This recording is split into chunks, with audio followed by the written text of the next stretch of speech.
Cher Olivier, cher Francis, cher Antoine Sfer, cher Jean-Louis Bruguière, chers amis, avant de démarrer, je vais quand même vous raconter ce que je fais ici. C'était il y a à peine quelques semaines, Francis et Olivier me demandent si je voulais bien animer une matinale d'AXA, et moi j'ai répondu un peu trop vite, bêtement, oui, pensant qu'on me demanderait de parler de préciput, de Max Drodon, de stipulation pour autrui, voire de robot advisor.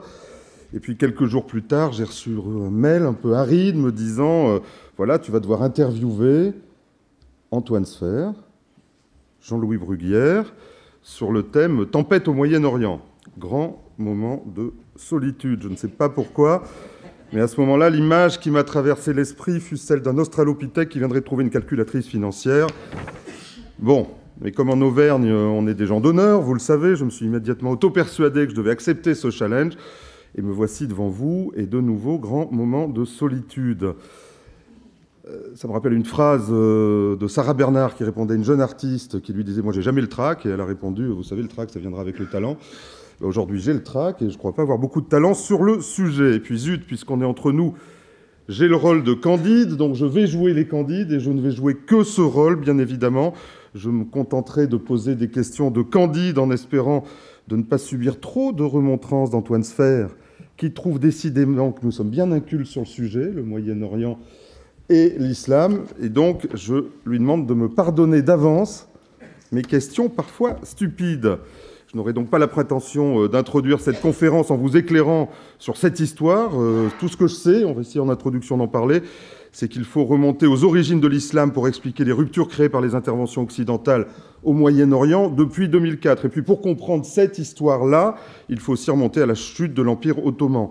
Quelques mots d'introduction. Pendant la Première Guerre mondiale, la Grande-Bretagne et la France avaient fixé, je ne sais pas s'il y a la carte d'origine, mais enfin, en tout cas, si vous regardez cette carte, vous verrez qu'on a des grandes lignes droites. Donc la Grande-Bretagne et la France avaient fixé, dans des accords dits Sykes-Picot, leur zone d'influence dans la région. Et puis la Grande-Bretagne, en 1917, a soutenu, par une déclaration dite Balfour, le principe de l'installation d'un foyer national juif en Palestine. Dans cette lutte qui va naître ensuite contre l'impérialisme européen, le nationalisme arabe va éclipser les tensions récurrentes dans la région entre musulmans, sunnites et chiites. Ne vous inquiétez pas, on va faire un lexique tout à l'heure, on va commencer par un lexique. La création de l'État d'Israël après la Seconde Guerre mondiale va générer un tremblement de terre dans la région. C'est Antoine qui m'a demandé de bien prendre ce mot, tremblement de terre, entraînant bien sûr la guerre, mais aussi la chute des monarchies dans le monde arabe, notamment en Irak et en Égypte. Le conflit israélo-arabe concentrera les énergies jusqu'à nos jours autour du conflit palestinien, du statut des frontières et des territoires occupés. Par ailleurs, la dépendance occidentale vis-à-vis du pétrole du Moyen-Orient a par ailleurs scellé des alliances. On verra si elles sont contre nature ou légitimes, en tout cas comme celle historique entre l'Arabie saoudite et les États-Unis. Ces alliances, vous le savez, sont complexes et difficiles à comprendre pour un non-initié. Malgré un soutien apporté à Bagdad pendant les 8 ans du conflit Iran-Irak, les Américains et les Saoudiens vont conduire l'offensive contre l'Irak. Vous vous souvenez, c'était en 91, lors de la première invasion, de l'invasion de l'émirat du Koweït. Ce sera peut-être là le début d'une rupture d'équilibre. Si le monde occidental avait largement été confronté auparavant au terrorisme sur son sol, en réaction à son interventionnisme, c'est en 2001, avec les attentats des Twin Towers, que l'histoire va s'accélérer. Les USA, vous vous souvenez aussi, vont envahir l'Irak au prétexte de détention d'armes de destruction massive et de soutien au terrorisme et l'occuper sous couvert de l'ONU de 2004 à 2011, créant instabilité et réaction religieuse. Dans ce climat d'instabilité, les révoltes du printemps arabe renversent plusieurs dirigeants de la région avec l'aval et le soutien de l'Occident. Et la guerre civile va ensuite s'ancrer en Syrie. Je pense que nous en parlerons longuement. Ces conflits vont, vous le savez aussi, favoriser l'émergence de groupes djihadistes comme Al-Qaïda ou plus récemment l'État islamique qui s'est bâti, on ne le sait pas toujours, sur les décombres de l'organisation politique du parti Baas de Saddam Hussein. Pour nous décoder la situation actuelle, ses origines, sa sémantique et ses conséquences à court terme et à long terme, pour essayer de prendre de la hauteur face aux grandes peurs de nos sociétés quant au terrorisme et à sa présence, bien sûr, au sein même de notre territoire et de notre jeunesse, pour éclairer un horizon que certains pensent parfois noircir. Nous avons le plaisir de recevoir aujourd'hui 2 experts, 2 hommes de culture et surtout 2 hommes de terrain. Antoine Sfer, je l'ai cité tout à l'heure, vous le connaissez tous et toutes, il est journaliste et politologue français, né en 1948 à Beyrouth. Excusez-moi de donner votre date de naissance, mais Ça permet de voir que vous avez bien suivi toutes ces histoires. Il est l'auteur de nombreux ouvrages sur des sujets liés au Moyen-Orient et au monde musulman, directeur des Cahiers de l'Orient. Il préside également le Centre d'études et de réflexion sur le Proche-Orient, le CERPO, et un autre institut, l'ILERI, l'Institut des Relations Internationales, excusez du peu, qui a été en 1948 créé par René Cassin, présidé entre autres par Edgar Faure et Raymond Barre, et il en a la responsabilité aujourd'hui. Le juge Jean-Louis Bruguière, on ne le présente plus, bien évidemment, ancien juge français spécialisé dans la lutte antiterroriste. Il a été le premier vice-président de la section d'instruction lutte antiterroriste du tribunal de grande instance de Paris. Il est le descendant, et c'est bien de le dire, d'une lignée de magistrats sur au moins 10 générations, dit Wikipédia. Juge Bruguière, je ne sais pas, 10 générations ? Oui, 10 générations. Et il est actuellement haut représentant de l'Union... Non, il n'est plus. Il a été haut représentant, pardon, de l'Union européenne auprès des États-Unis pour la lutte contre le financement du terrorisme. Il a été à la cellule de l'Élysée jusqu'en 2012 et aujourd'hui consultant dans de nombreux organismes. Messieurs, votre mission, si vous l'acceptez, sera de décoder en 90 minutes la situation que j'ai évoquée pour un public qui ne sait souvent que ce que veulent bien nous dire les chaînes d'information continue, c'est-à-dire pas grand-chose, avec des analyses relativement simplistes. Et pour commencer, avant de vous donner la parole, parce que je sais que j'aurai du mal à vous la reprendre ensuite, je vais vous demander de jouer un jeu avec moi qui va s'appeler Lexique, et juste de me donner des définitions avant de rentrer dans le détail de l'histoire. Répond qui veut, ou tous les deux, hein, bien évidemment. Chiite, sunnite. Bonjour à toutes et à tous. Oui, chiite, sunnite, et il faudrait quand même ajouter la troisième branche, voilà, carégite. Ça commence. Si vous permettez, là aussi il faut remonter à au fondement de l'islam. L'islam est né en 610 et la prédication mohamédane s'est étendue sur 22 ans en tout et pour tout. Les 12 premières années se sont déroulées à la Mecque, les 10 autres à Médine. Ce qui est important, c'est que les deux prédications sont totalement différentes. La première s'articule autour des relations de l'homme avec son créateur. Tout le dogme y est. On est dans la droite ligne des écritures qui ont précédé. Il en est tout à fait autrement dans la deuxième, à Médine, c'est-à-dire elle s'articule autour des relations de l'homme avec les autres hommes. Il a fallu édicter des règles juridiques, politiques, administratives pour bâtir la première cité islamique qui est Médine.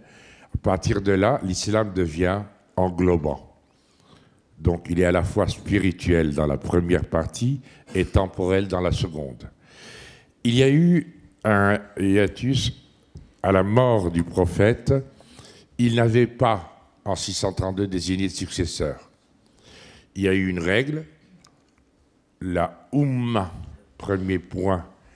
Oumma, c'est un mot avec une racine arabe, O-U-M.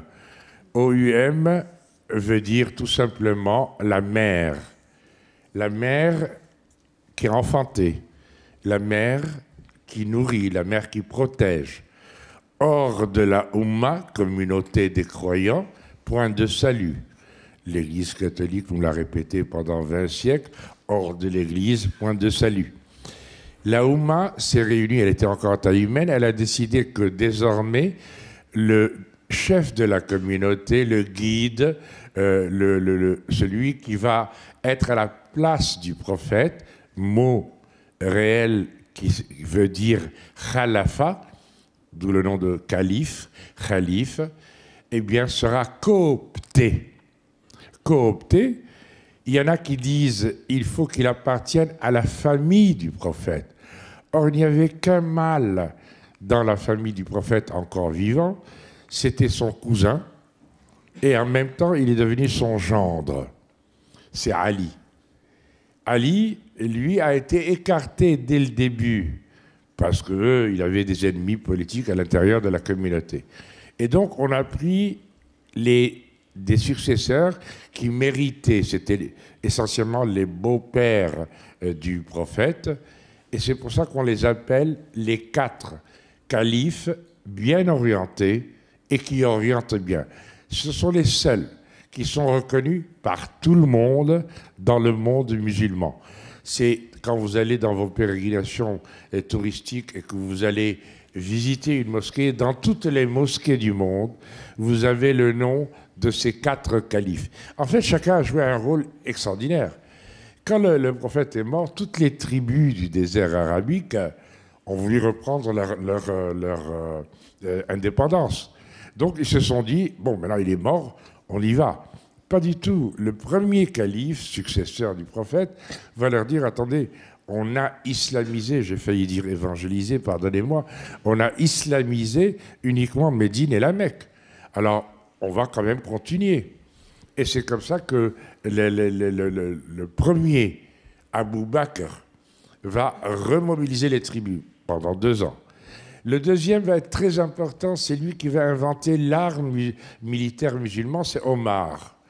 Lui, il va lancer l'expansion dans 3 directions. Regardez bien, il va commencer déjà, bien entendu, par l'Ifriqiya.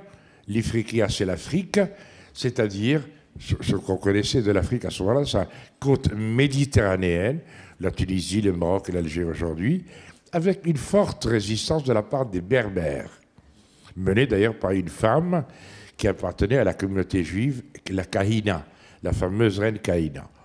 Et c'est par là qu'ils passeront ensuite dans la péninsule ibérique par la suite. Et dans la seconde direction, ce sera le Proche-Orient. Pardonnez-moi, je suis obligé de faire une petite parenthèse. Les Français considèrent le Proche-Orient comme étant le Levant. Et les Anglo-Saxons, avec le Moyen-Orient, vont beaucoup plus loin. Le Moyen-Orient, pour les Français, s'arrête au monde arabe et à l'Iran et à la Turquie. Pour les Anglo-Saxons, ça monte jusqu'en Afghanistan. Tandis que le Proche-Orient, au sens propre du terme, que les Anglo-Saxons utilisent très peu, le Near East, et le Proche-Orient, c'est l'actuel Levant ou croissant fertile. Enfin, bref, c'est le Liban, la Syrie, la Jordanie, Israël, qui n'est pas sur la carte, vous remarquerez, puisque c'est une carte monde arabe seulement. Israël, les territoires palestiniens et le delta du Nil. Voilà le Proche-Orient tel qu'il est aujourd'hui, au sens français du terme. Jusqu'à maintenant, d'ailleurs, on l'appelle le Levant. Je referme la parenthèse. Et donc, il va aller vers le Proche-Orient, Omar, et on a toujours la preuve, puisqu'il y a la mosquée d'Omar qui date depuis ce jour-là. Le troisième, et sans doute le plus important, c'est Osman. Car à la mort du prophète, la prédication qu'on appelle le Coran, récitation, lecture, Iqra, lit, était encore de tradition orale. 20 ans après la mort du prophète, le troisième calife, Osman, va en faire un livre. Et c'est là où tout va changer, parce que les 2 périodes dont je vous ai parlé, la Mecque et Médine, vont être mélangées. Et là, on va avoir énormément de contradictions. La preuve, dès le début, dans le Coran, il est dit « Il n'y a pas de contrainte en religion. La ikra fid-din ». Même plus, il ajoute « Je vous ai créé plusieurs nations pour que vous puissiez vous parler ». Et voilà qu'à la fin, en 628, il y a un verset qui tombe et qui nous dit « Ne fais pas du juif et du chrétien ton ami, combat-les, et si tu n'arrives pas à les combattre, décrète une trêve et demande à Dieu de le faire. » S'agissait-il des tribus juives et chrétiennes de Médine, accusées d'avoir trahi dans la guerre avec la Mecque et le prophète, ou tout d'un coup, ça devient universel? Eh bien, on n'en sait rien. Très probablement, il s'agissait des tribus de Médine, et c'est là où les interprétants vont commencer à devenir parfois des imposteurs. Mais des imposteurs, il va y en avoir plein. Vous êtes toutes persuadées, par exemple, que le musulman a droit à 4 épouses. Je me permets de vous dire juste, oui, je sais. Et c'est pour ça que, par exemple, et je vous cite le verset sur le mariage, parmi les veuves et les orphelines, ça réduit quand même le champ déjà, tu as le droit de prendre 4 épouses. virgule, à condition de les traiter équitablement. Ça veut dire quoi? Ce n'est pas économiquement seulement. Ça veut dire pour le mâle, pardonnez-moi messieurs, c'est de dormir tous les jours, tous les soirs, avec une différente, sans jour de congé. Alors s'il y en a parmi vous qui prétendent pouvoir le faire, moi j'aimerais bien leur serrer la main, mais bon, déjà avec une, bon, mais virgule, il y a une virgule après, et c'est Dieu qui parle, ne l'oublions pas. Dans le Coran, c'est Dieu, ce n'est pas un prophète. Et comme je sais que tu ne peux pas le faire, alors contente-toi d'une.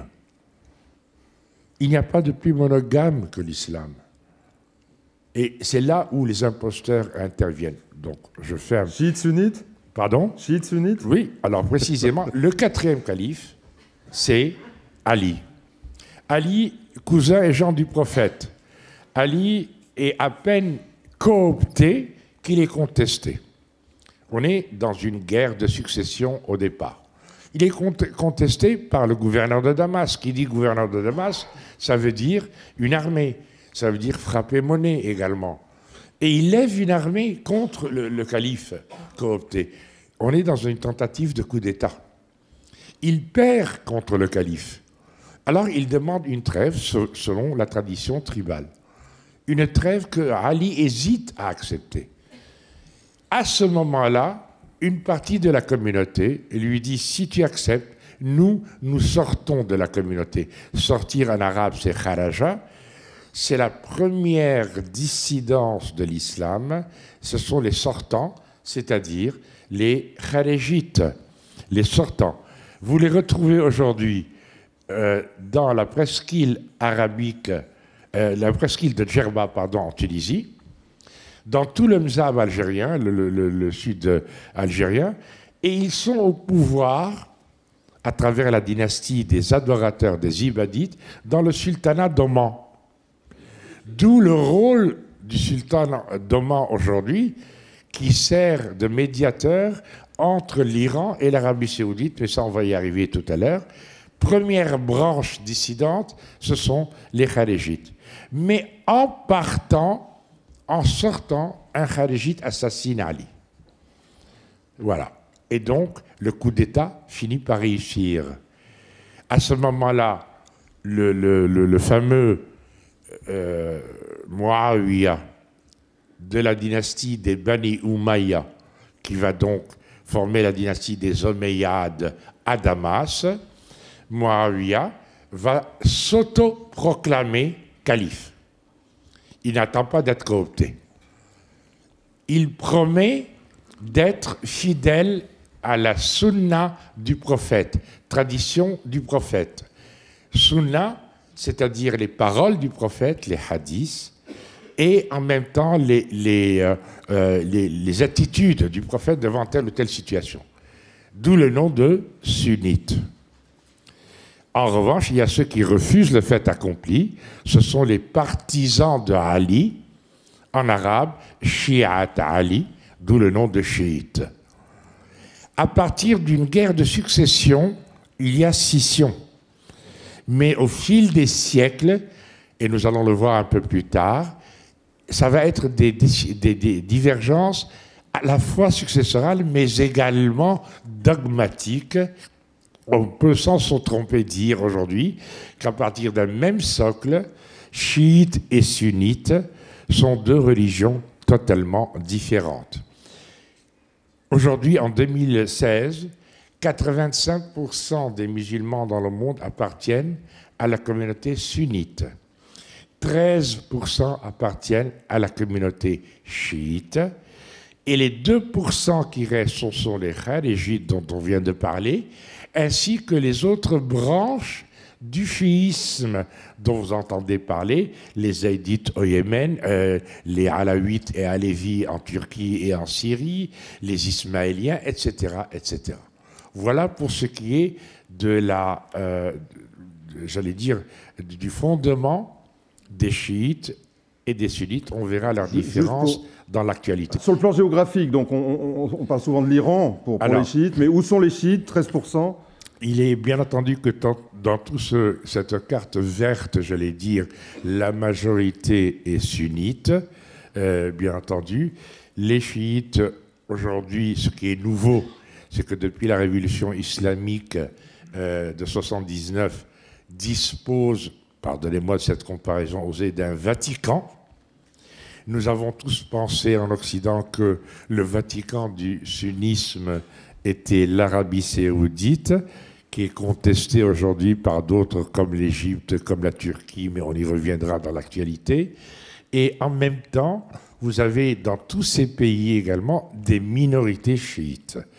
Et le dernier en date, exemple que vous allez comprendre, c'est le chef des talibans au Pakistan qui dit « Vous voulez que les attentats s'arrêtent au Pakistan, il n'y a rien de plus simple. Que les chiites cessent de se dire musulmans. » C'est un peu radical, mais bon, au moins ça a l'air d'être très clair et très net, tranché. Mais il n'en reste pas moins que vous avez des chiites partout dans le monde musulman. Ce sont des minorités qui ont relevé la tête après 14 siècles, 15 siècles, parce qu'aujourd'hui, ils disposent d'un Vatican, entre guillemets, qui depuis 1979 a bâti trois choses. Avant tout, une diplomatie contestataire qui a donné des résultats. Deuxièmement, a bâti un véritable État qui attire les chiites de plus en plus. Et troisièmement, surtout, a bâti, grâce, et on le verra aux États-Unis en 2003, une véritable position stratégique qui est devenue aujourd'hui totalement incontournable. Antoine, Voilà. on continue avec vous. Merci beaucoup sur le lexique wahhabite. Alors, le wahhabisme, c'est une des branches du sunnisme. Ça va nous permettre de parler des deux autres choses aussi en même temps. Comme je vous le disais, il va falloir interpréter, puisque maintenant le Coran est devenu un livre. L'interprétation se fait sur deux bases, juridiques et théologiques. Du juridique, parce qu'il fallait traiter des choses de tous les jours, le divorce, le mariage, la répudiation, la garde des enfants, l'héritage, etc. Et en même temps théologique, parce qu'il faut revenir un peu à ce que nous a dit le prophète, donc Dieu, par l'intermédiaire de Gabriel et de Mahomet. Ce qui est important, c'est qu'à ce moment-là, il va y avoir un véritable bouillonnement intellectuel dans le monde musulman. Il va y avoir énormément d'interprétations des plus ouvertes, comme les Mu'tazilites, l'école des Mu'tazilites, qui est en train de revenir aujourd'hui, ce qu'on appelle les rationalistes, jusqu'aux qui ont été quand même responsables de la traduction de tous les philosophes grecs que l'islam a passé, notamment au Moyen-Âge à Bagdad, à l'Occident. Mais en même temps, il va y avoir des rigoristes, bien entendu. On est dans le monde sunnite, n'oublions pas, jusqu'au XIe siècle, où le calife Al-Qadir, qui décide à la fin du XIe siècle, ça suffit, basta. On n'interprète plus. On ferme la porte de l'ijtihad. S'il y a un mot que je vous demande de mémoriser, c'est bien celui-là, ijtihad. L'ijtihad a aussi des racines arabes, bien entendu. C'est le J, le H et le D. Le jehd. Le jehd veut dire l'effort. Jamais, ça a donné le jihad d'ailleurs, mais jamais jihad n'a voulu signifier guerre. La guerre en arabe, c'est harb. Le jihad, dans le Coran, le grand jihad, c'est l'effort que nous faisons pour être de bons musulmans. C'est quoi être de bons musulmans? C'est 5. 5 piliers de l'islam. Le témoignage. Si je vous dis aujourd'hui, en arabe, la langue liturgique, il n'y a de Dieu que Dieu et Mohammed est son prophète. Je vous donne le droit de me reconnaître comme musulman, c'est-à-dire soumis à Dieu. C'est très facile de devenir musulman. C'est plus difficile de le rester. Le second pilier, c'est les 5 piliers, c'est les 5 prières que je dois faire pour me souvenir que Dieu est toujours là. Le troisième, ça existe dans toutes les religions, c'est-à-dire le jeûne au cours du mois de Ramadan, le Kippour chez les Juifs, le Carême chez les chrétiens. Le quatrième est intéressant parce qu'il est socio-économique, c'est le zakat. Le zakat, c'est pas c'est pas la charité au sens chrétien du terme. C'est sadaqa, la charité au sens chrétien du terme. Le zakat, c'est un impôt religieux. Il est demandé à chaque musulman de donner de 2,5 à 10% de ses bénéfices pour précisément assurer la solidarité intracommunautaire. On n'a pas le droit de laisser quelqu'un sur le bord du chemin. Et enfin, le cinquième, c'est le pèlerinage. Vous voyez, il n'est pas dit qu'il faut porter un pantalon bouffant. Encore moins de mettre un fichu sur la tête. Ce qui est un scandale, c'est de ramener l'islam à un fichu sur la tête. On ne rentre pas tout de suite dans ce débat. Pardon? On ne rentre pas tout de suite dans ce débat. Non, mais... Donc, wahhabite, pour revenir, interprétation stricte. La quatrième... Merci. Alors, le calife Al-Qadir retient 4 écoles juridiques seulement. Bon, elles portent tout le nom de leur créateur, les Malékites pour tout ce qui est du Maghreb et de l'Égypte, qui nous disent en gros et d'une manière très synthétique, Mudaraba Musalaha, c'est-à-dire une sorte de liberté sur le plan économique total, un libéralisme outrancier, mais qui implique une solidarité également incontournable. On n'a pas le droit de laisser quelqu'un sur le bord du chemin. Alors, les deuxièmes, c'est les Shafi'ites, ce sont ceux qui pratiquent, surtout dans l'ancien Empire ottoman, un islam plutôt traditionnel, on l'appelle un peu l'islam de papa, surtout du côté de l'Europe centrale et des Balkans. Le troisième, c'est les Hanafites, les plus libéraux. C'est les seuls qui admettent dans les critères d'interprétation l'opinion personnelle, un peu comme les magistrats en France, ont ce qu'on appelle l'intime conviction du juge. Et les quatrièmes ont été fondés par un monsieur qui n'est ni juriste, ni théologien, qui s'appelle Ibn Hanbal, qui vit au IXe siècle en Irak et qui résume sa doctrine en une phrase: après le prophète, rien de nouveau. C'est le père de ce que nous appelons aujourd'hui, en gros, les islamistes et les salafistes. Au XIVe siècle, un théologien syrien, Ibn Taymiyyah, dit comment obéir à Ibn Hanbal, sinon en revenant au pur, à l'originel, au vrai, tel que pratiqué par les pieux anciens, c'est-à-dire les compagnons du prophète au 7e siècle. Le pur, le vrai, l'originel, en arabe, c'est salaf. C'est le père du salafisme. Et à ce moment-là, il y a un autre, 4 siècles plus tard, théologien qui s'appelle Muhammad ibn Abd al-Wahhab, qui est en 1742 aux côtés du roi Saoud Ier, le premier royaume saoudien, et qui dit, oui, Ibn Taymiyyah a raison, mais on peut bâtir également à l'intérieur d'un État le salafisme à condition d'obéir, bien entendu, aux règles du prophète, c'est-à-dire de faire dans cet État la constitution, c'est le Coran, et les lois civiles et pénales, c'est la charia. Un petit mot sur la charia, s'il vous plaît. Ça ne veut pas dire la loi islamique. La loi en arabe, c'est qanoun. La charia, c'est la voie, le chemin qu'on prend pour s'approcher du divin. Donc, c'est encore plus fort que la loi, puisque c'est le divin qui est attractif. Ce n'est pas autre chose. Quand vous dites que vous habitez à Beyrouth, dans le quartier Hamra, ça veut dire Shari' Hamra.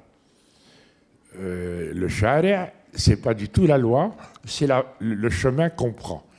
Que les soufis reprendront sous le mot de tariqa aussi, la voie, bien entendu. Le wahhabisme naît au XVIIIe siècle. Quelle est la différence entre les deux? Pardonnez-moi d'insister. Le salaf, à partir du moment où il dit il faut obéir au vrai, au pur, à l'originel, ne reconnaît pas les frontières. Il ne reconnaît pas les États. C'est ce qu'on peut appeler en sociologie l'islamisation par le bas. C'est les sociétés qui les intéressent. Tandis que les islamistes, eux, s'intéresse aux rouages de l'État. Les rouages de l'État, c'est l'islamisation par le haut. Un islamiste au XIXe siècle avec Chateaubriand est l'équivalent du christianisme et du judaïsme.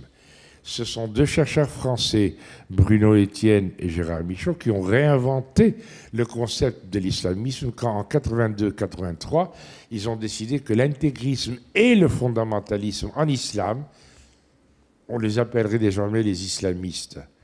Ils ont intéressé par les rouages du pouvoir. Un intégriste s'attache à l'intégrité du texte. Le fondamentaliste transpose cette intégrité textuelle dans ses attitudes et ses comportements, fondamentaliste protestant aux États-Unis, etc. Les deux, à la fois, dans l'islam, donnent l'islamisme aujourd'hui, ce concept qui veut qu'on s'empare du pouvoir. Ce sont les frères musulmans et tous les mouvements qui découlent de ce courant de pensée.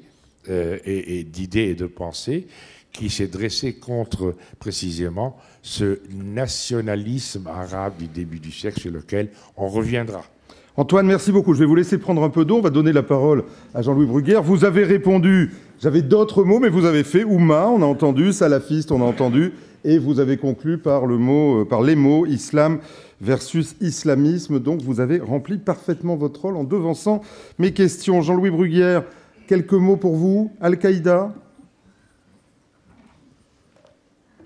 On a eu droit à un exposé remarquable, bon, mais pas étonnant de la part d'Antoine.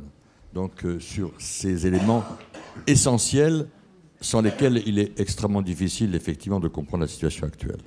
Alors, Al-Qaïda, c'est Oussama Bin Laden, ça veut dire en arabe la base. Alors, un petit peu historiquement, je crois que ce qui est important peut-être de se rendre compte, c'est que finalement, cette fameuse rupture que l'on voit ou dont on parle entre l'ancien monde et le nouveau, entre, l'époque communiste et puis l'époque post-communiste, avec donc l'équilibre de la terreur et la rupture du monde, donc entre le monde occidental et le monde socialiste.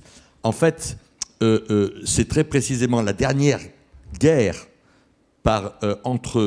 indirect, parce qu'on ne pouvait pas se la faire directement, donc par proxy, si je puis dire, avec le Pakistan au milieu, entre l'Est et l'Ouest, qui va engendrer donc le djihadisme, entre guillemets, moderne, c'est-à-dire donc ces mouvements qui vont émerger au cœur de ce que moi je considère comme la matrice donc, de l'islamisme radical et de la violence telle qu'on la connaît aujourd'hui, même avec la Syrie-Irak, qui est l'Afghanistan. Si on ne comprend pas ce qui s'est passé à cette époque-là, je pense qu'on ne peut pas on n'a pas la profondeur pour aujourd'hui appréhender réellement ce qui se passe. Ce qui s'est passé, c'était au cœur, bien sûr, évidemment, de cette confrontation où l'Occident, avec les États-Unis, utilisant le Pakistan, donc s'appuyant sur donc, la faction Pashtun, a donc alimenté des réseaux, des structures et notamment le Hezb islamique, qui est une organisation très radicale, et qui ensuite va effectivement chasser, bouter donc les Russes, mais engendrer, donc, alors que l'Occident ne se rendait pas compte, donc une mouvance extrêmement radicale avec des idéologues très puissants et qui constituent pour moi aujourd'hui, je l'ai relu récemment encore, quand on voit donc les fatwas de Abdullah Azzam, qui était le père spirituel pour moi de l'ensemble de cette pensée donc djihadiste entre guillemets moderne et dans laquelle on a puisé donc Oussama Bin Laden. Et un personnage très important, c'est Ayman al-Zawahiri, qui déjà était important et jouait un rôle idéologique et stratégique important. Il était à l'époque, c'est un Égyptien qui dirigeait donc le djihad islamique égyptien, et après il est passé chez Al-Qaïda. Donc la matrice, on le voit bien, est partie donc des années 85-89. Après, il y a eu, bien sûr, donc ça a évolué avec 98, la grande fatwa donc d'Oussama Bin Laden, de Ayman al-Zawahiri, d'un certain nombre de grands responsables sur le Front mondial islamique contre les Juifs et les croisés. Mais c'est plus tard, mais l'ensemble, le cœur est né là, avec des radicalités, des scissions, notamment, on pourra en reparler, qui est importante, parce que je pense qu'aujourd'hui, c'est ce qui explique la différence peut-être entre Al-Qaïda, en tout cas le front Al-Nosra qui est la suite d'Al-Qaïda et donc al-Baghdadi, c'est cette idéologie du takfir ou al-hijra qui est d'une radicalité extrême qu'on a retrouvée, du reste, on pourra en reparler, en Algérie. Ce qui s'est passé pour moi dans les années 93-94 avec Zitouni, Zouabri, les attentats qui ont eu lieu en France, mais surtout les horreurs en Algérie que j'ai revues, donc avec des exactions de violence. Je préfère pas vous en parler, des femmes enceintes éventrées, des enfants qui étaient brûlés vifs, y compris des nourrissons. C'est donc, je veux dire, ce qu'a pu faire Zouabri à l'époque, et bien sûr, à mon avis, était encore pire que ce que fait aujourd'hui dans cette violence aveugle, donc al-Baghdadi. Donc on est dans une espèce, je veux dire, de dérive, et on n'est pas dans une scission idéologique profonde, mais une dérive comportementale basée probablement sur cette acception-là, cette matrice, et qui explique la situation. Donc on a Al-Qaïda, mais Al-Qaïda n'a été finalement, on en a beaucoup parlé, mais il y a eu énormément de mouvements donc, qui n'étaient pas formellement Al-Qaïda. Je crois que ce qui est important de comprendre, si on veut comprendre, c'est qu'il n'y a jamais eu vraiment de centre. Un peu avec Al-Qaïda jusqu'en 2001, à partir de 2001. Mais on est devant un système très atomisé, très fluctuant, très polymorphe, où les organisations ne signifient pas grand-chose. Regardez les individus aujourd'hui, je peux vous enseigner, tous ceux que j'ai connus et que j'ai arrêtés, aujourd'hui, sont passés par X organisations et sont maintenant dans celle qui est la plus attractive, la plus, excusez-moi l'expression, sexy, qui est l'État islamique et l'ensemble des mouvements. Donc il y a cette mutance importante des comportements sur des bases idéologiques extrêmement floues et extrêmement faibles. Et Al-Qaïda était la matrice, et aujourd'hui, cette matrice s'est estompée parce que la radicalité est quelque chose qui est beaucoup plus attractif. On passe toujours. Et comme vous voyez avec Boko Haram, dont on parlera... C'est une de mes questions. Hein. Voilà. J'ai 3 mots. Alors, voilà. Donc Al-Qaïda, vous venez de le dire. État islamique, et je disais en introduction que c'était né sur les décombres du parti Baas. J'ai tort ou... État islamique, définition? L'État islamique, non, l'État islamique, si vous voulez, oui, État islamique, c'est le successeur d'Abou Moussa al-Zarqawi, c'est-à-dire que c'est parti, effectivement. C'est un Irakien, hein, c'est donc al-Baghdadi, comme dit, donc il a profité de plusieurs choses. Il a profité d'une donne. L'ensemble de ces mouvements, je veux dire, sont issus en grande partie ou ont prospéré sur les erreurs fondamentales et donc faites par l'Occident dans leur stratégie et dans leur diplomatie. C'est toutes les erreurs faites au Moyen-Orient. Je veux dire que si on n'avait pas eu la guerre en Irak, donc en 2003, ça je peux le dire de façon certaine, on n'aurait pas eu donc aujourd'hui la situation actuelle. Je vais vous donner un exemple. Par exemple, en 2002, lorsqu'il y a eu cette tension, cette montée, mais tout le monde savait que les Américains allaient frapper. Moi, j'étais aux États-Unis à l'époque, donc ils me l'ont dit. Mais on n'a jamais eu, en France, on a eu un phénomène de radicalisation qui était extrêmement nouveau. C'est-à-dire que cette montée en puissance a entraîné donc un mouvement de radicalisation et de conversion qui était sans précédent, rien à voir avec ce qui se passe aujourd'hui, et qui a du reste très désarçonné nos services, parce qu'arrivaient des individus qui n'étaient pas dans les bases de données et qui partaient très rapidement. Donc la situation actuelle donc, a été mutatis mutandis, un peu, je veux dire, en tout cas la situation en 2003, un peu celle qui existe, mais avec un étiage inférieur. Donc on a incontestablement la situation, je veux dire, la problématique qu'on a eue en 2002-2003 et les erreurs commises par l'Occident ont facilité donc l'émergence. Alors pour vous dire sur al-Baghdadi, mais al-Baghdadi incontestablement a profité, je veux dire, de cette tension entre sunnites et chiites dans la région, le fait que des erreurs géopolitiques et politiques faites notamment par la politique de Bremer, donc de pousser les chiites, des sunnites qui étaient extrêmement marginalisés, et il est certain que al-Baghdadi, lorsqu'il est parti, il a eu la complicité, ou en tout cas des sunnites qui voyaient la possibilité donc d'une lutte et de restaurer leur prestige et d'éviter d'être marginalisés comme ils l'avaient été pendant des années. Donc c'est incontestablement la non-réaction des sunnites donc vis-à-vis de l'État islamique qui a facilité donc la poussée donc de l'État islamique en 2013-2014. Alors on va venir juste finir les définitions, donc l'État islamique et puis Boko Haram parce qu'on en parle. Oui, j'ajouterais juste un petit mot. La grande différence entre Al-Qaïda et aujourd'hui l'État islamique, c'est que pour la première fois, on assiste à une véritable territorialisation.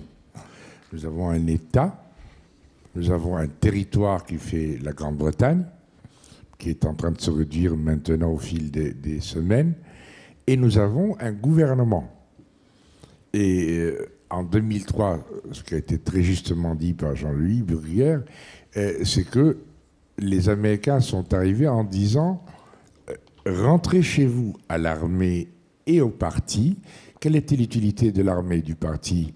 L'armée tenait les villes et les villages jusqu'au bout des frontières, et le parti, le base, auquel appartenait l'instituteur, les employés de mairie, et tout, etc., était également une sorte de maillage du territoire irakien. Il faut quand même remarquer que les chiites en Irak ont fait la guerre contre l'Iran pendant 8 ans en tant qu'Arabes. Ce n'est qu'après qu'ils ont basculé dans la citoyenneté communautaire en tant que chiites. C'est ça qui est important. Donc quand M. Bremer, en 2003, renvoie l'armée en leur disant « on viendra vous chercher », ils ont attendu 11 ans. Entre-temps, le comité 97 officiers généraux de Saddam ont réuni les gens. M. Bardadi, lui, a été libéré par les Américains des prisons irakiennes, et il a fait ce qui vient d'être dit. Et entre-temps, les officiers généraux ont mis la main sur Al-Qaïda, Zarqawi, Bardadi et tout, et ils les ont aidés au début en demandant en même temps aux Occidentaux « venez nous parler ».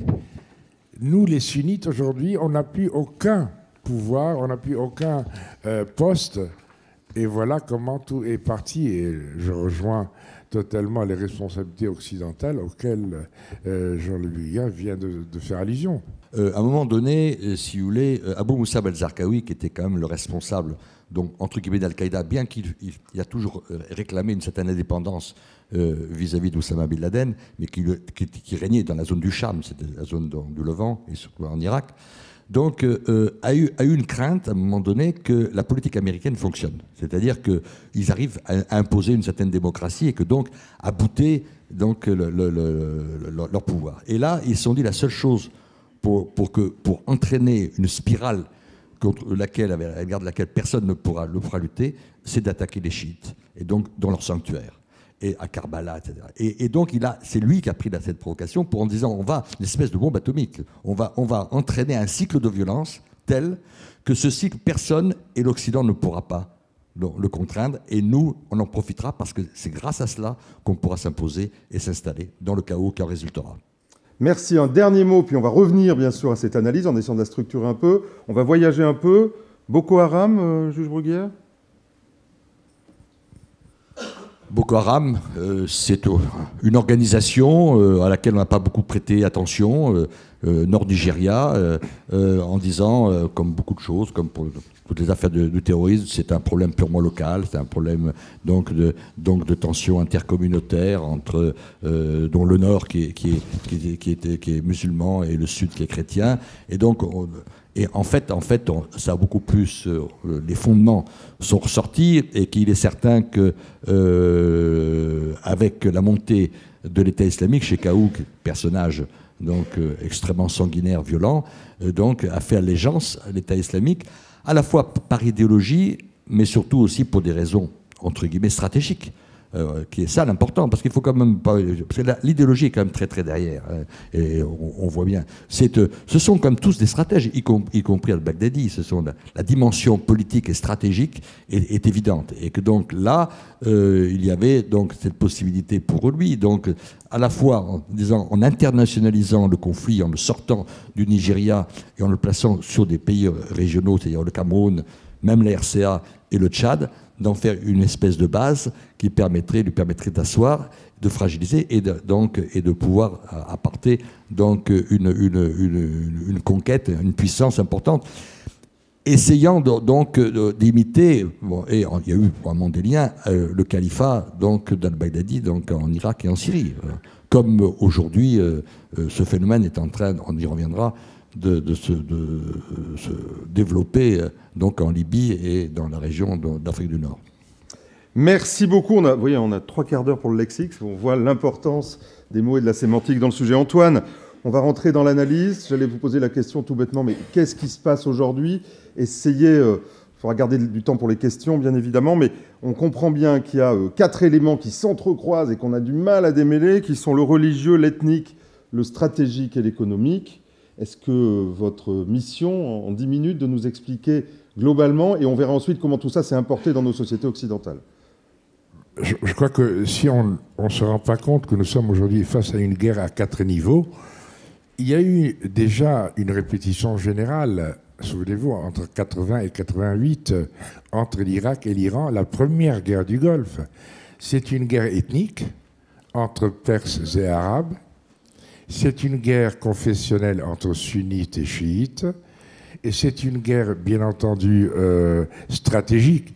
Stratégique pour le contrôle, tout d'abord, du Golfe Persique, ne l'oublions pas, et ensuite la mer Rouge. On est en pleine guerre des mers aujourd'hui. Et enfin, une guerre économique, on le voit très bien avec l'arroseur arrosé, l'Arabie Saoudite qui a voulu faire un bras de fer avec les États-Unis en baissant le prix du pétrole. Aujourd'hui, l'Arabie Saoudite, qui est quand même le seul État au monde qui porte le nom d'une famille, ne l'oublions pas, aujourd'hui se retrouve être l'arroseur arrosé. Qu'est-ce qui se passe aujourd'hui? On lui a fait allusion tout à l'heure. Il y a eu quand même une série de petites guerres depuis les années 60, mais je crois que sincèrement, et si le maître de séance le permet, nous allons un peu revenir à l'histoire. Nous sommes aujourd'hui... Vous avez 10 minutes, vous en faites ce que vous voulez, Antoine, au fond. Hein, voilà. Alors, nous sommes quand même dans un monde qui était, à part le Maroc et un peu l'Égypte, en dehors de l'Empire, soumis à l'Empire ottoman pendant 400 ans. L'Empire ottoman, pour traiter de toutes ces communautés, car nous avons ici affaire à au moins un minimum de 18 communautés religieuses qui sont autant de communautés nationales durant l'Empire ottoman, les a appelées d'ailleurs les nations, les millettes. Et le responsable était le dignitaire religieux de ce qui se passait chez lui. Donc c'est un point fort. En plein milieu de la Grande Guerre, dont on fête commémore le centenaire, Français et Britanniques, qui sont les puissances de l'époque, décident de se partager le dernier bastion de l'Empire ottoman qui est en train de tomber, c'est le Proche-Orient, le Levant. Le reste, l'Afrique du Nord est française. L'Afrique du Nord est française, l'Iran qui est là est occupé par les Français, par les Anglais, pardon. Les Anglais occupent également la fameuse côte des pirates. C'était des pirates de perles, le Qatar, Bahreïn. Aujourd'hui, ce sont des pirates financiers. Les choses n'ont pas changé. C'est toujours des pirates. Mais en même temps, les Russes occupaient le nord de l'Iran. D'où on comprend jusqu'aujourd'hui que les Russes et les Anglais resteront persona non grata en Iran. Le plus petit des Iraniens se souvient qu'ils ont voulu dépecer l'Empire. Et jusqu'à aujourd'hui. Néanmoins, les Français commencent par vouloir le Proche-Orient. Les Anglais, eux, sont intéressés par le sous-sol, donc le pétrole. Et là, ils vont triturer quasiment les frontières. Prenez l'exemple de l'Irak, puisqu'on en parle. Et Ira, en arabe, veut dire les basses terres. Mais si on se contente des basses terres, on n'a ni Kirkouk ni Mossoul, source de pétrole. Donc, qu'à cela ne tienne, les Anglais vont faire de l'Irak les hautes terres également. Mésopotamie, Mésos Potamios, veut dire le pays entre les deux fleuves. Mais qu'à cela ne tienne, il n'y a ni Kirkouk ni Mossoul, on va faire de la Mésopotamie le pays au-delà des deux fleuves. Et nous en payons les conséquences aujourd'hui. Les Français n'ont pas été aussi innocents. Prenez le Liban, j'en sais quelque chose. Les frontières naturelles du Liban s'arrêtent à 10 km de tir. Mais au-delà, pendant 15 km de profondeur, le foncier appartient à l'église maronite. Vous n'oubliez pas que même les pères Combes, les Ferry et compagnie n'allaient pas se fâcher avec les chrétiens du Liban. Alors, on va leur donner quand même 15 km de foncier. Et ils les ont aujourd'hui. On a trituré les frontières sans se demander quelles étaient les conséquences. À ce moment-là, la France n'était pas intéressée par le sous-sol, était intéressée par la francophonie, la séparation des églises et des États, les idées belles de 1905 et de 1913. Et d'ailleurs, M. Jules Ferry, quand il annonce la formation de l'armée du Levant, dit « Nous allons apporter la civilisation à ces peuplades ». Sauf qu'il a oublié que les religieux qu'il a mis lui-même à la porte se sont tous ramassés autour de la Terre Sainte et se sont tous adonnés à l'enseignement. Donc quand le pauvre Gouraud arrive sur les bords de la Méditerranée orientale, il n'a pas besoin d'interprète. Il a une élite qui est formée par les Français, mais les curés, les religieux, 31 congrégations qui sont toujours là et qui s'adonnent à l'enseignement. 31 congrégations.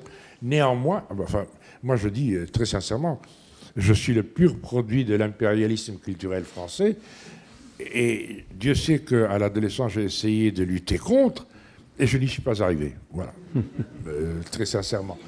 Donc la situation est telle que l'Angleterre hérite bien entendu du canal de Suez, de l'Égypte, hérite bien entendu de l'Irak et de la Palestine, dont on dit qu'il y a des ressources énergétiques, et la preuve c'est qu'il y en a, puisqu'on les a trouvées aujourd'hui. À partir de là, il y a une vraie citoyenneté qui va naître. Et je vous jure qu'il y a des citoyennetés irakiennes, égyptiennes, etc., etc. Les choses vont se gâter quand les Américains vont arriver en 1917 pour parachever la victoire des Alliés. Ils regardent tout ça est occupé, sauf dans ce désert où il y a des tribus qui se battent et dont l'une semble l'emporter sur les autres. Ils n'envoient pas des diplomates, ils n'envoient pas des armées, ils envoient des géologues. S'il y a du pétrole, on s'y intéresse, s'il n'y a pas de pétrole, on s'en revient chez soi. Entre-temps, le royaume d'Arabie Saoudite est né en 1932 et on vient annoncer au roi Ibn Saoud, sire, on a trouvé du pétrole. Et lui, la réponse, vous auriez mieux fait de me trouver de l'eau. Et ce qui est toujours le problème numéro 1 de l'Arabie. On va plus loin, la Seconde Guerre mondiale arrive, le président Roosevelt demande à voir ce roitelet qui dort sur un matelas de pétrole. Et là, il faut lire Benoît Méchain qui raconte l'entrevue extraordinaire. Il le reçoit à la coupée sur un croiseur qui s'appelle le Quincy. Il lui dit « Alors, cher ami, que puis-je pour vous ?» Et le roi, lui, qui n'est pas un roitelet, mais qui fait 2,5 m, le regarde et lui dit « Attendez, il y a un malentendu. On m'a dit que vous vouliez me voir, et on m'a dit que vous étiez dans un fauteuil roulant. Donc, je me suis déplacé. C'est à moi de vous demander que puis-je pour vous ?» Et Roosevelt, décontenancé, lui dit « Je veux votre pétrole. » Mais aussi autre chose, bien entendu. Et l'autre lui dit « Mais attendez, on ne se connaît même pas.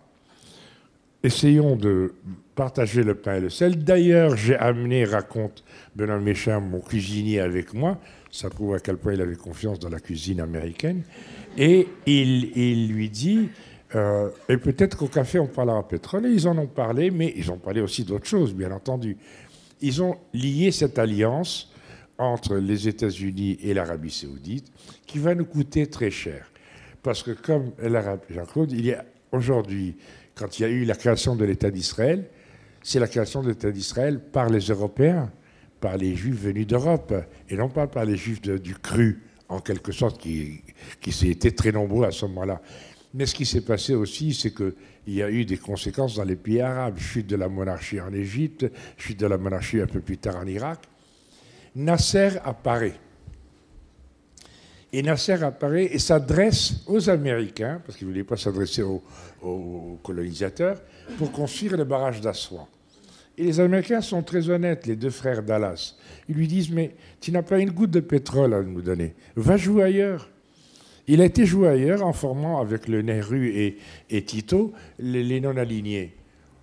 Mais bon, ils sont tombés dans l'escarcelle soviétique à ce moment-là. Le monde était divisé en deux. Alors Nasser, lui, nationalise le canal de Suez. Il a l'outrecuidance de le faire. Et la France et la Grande-Bretagne font une guerre. Alors on appelle ça maintenant, jusqu'à maintenant dans nos manuels scolaires, expédition de Suez, c'est plus sympathique, c'est moins belliciste, ça rappelle l'expédition savante de Napoléon. Mais c'était une guerre. Et cette guerre-là a été d'autant plus terrible qu'elle entraîne l'armée israélienne qui a à peine 8 ans dans cette guerre, d'où le label qu'Israël va avoir, excroissance du monde occidental dans la région, totalement. Et sorti de cette guerre, ça a été une flamboyante victoire militaire, mais une pitoyable défaite politique, puisque sous la pression des deux grandes puissances nouvelles, l'Union soviétique et les États-Unis d'Amérique, aussitôt débarqués, aussitôt rembarqués. Et c'est là où les États-Unis, monde libre, va entraîner la France et la Grande-Bretagne dans une alliance stratégique, non pas avec le républicain Nasser, dont on disait qu'il était communiste, et je ne suis pas sûr qu'il ait su un jour ce que je voulais dire le mot communiste, mais avec ceux qui avaient une lecture littéraliste, une lecture rigoriste du Coran, c'est-à-dire l'Arabie saoudite, puisque le monde arabe lui-même était divisé en deux, entre ce qu'on appelait pompeusement les progressistes autour de Nasser et les conservateurs autour des pétromonarchies. Et voilà comment, au moment où, tenez-vous bien, regardez bien ce monde arabe, il y avait ce que la diplomatie française occidentale a appelé à ce moment-là, j'adore la langue française, des ruptures de représentativité. Ça veut dire, en termes normaux, des dictatures qui puisaient militaires un peu partout dans cette région, au moment où le seul endroit où il y avait encore une expression libre, c'était le lieu de culte, donc la mosquée du coin, aux mains des Séoudiens, déjà, non pas par des arguments dogmatiques, mais par des arguments sonnants et trébuchants. Au début des années 60, nous assistons à la première vague d'un islam radical qui va déferler à travers le lieu de culte, lieu libre d'expression, sur tout le monde arabe, donc sur l'islamisation radicale des sociétés. Et c'est le début de nos malheurs, malheureusement. Et ce qui a donné ensuite, à travers le conflit qui reste un conflit matriciel, qu'on le veuille ou non, qui était le conflit israélo-arabe, qui est devenu aujourd'hui le conflit israélo-palestinien confiné, complètement fermé. Et ce conflit-là reste la source de toutes les humiliations, de toutes les frustrations, bien entendu.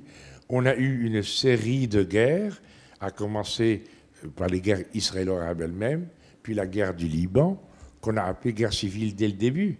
Alors que dès le début, vous aviez les Palestiniens éléments extérieurs, les Syriens en 1976, les Arabes en 1977, les Israéliens en 1978, re-Israël en 1982.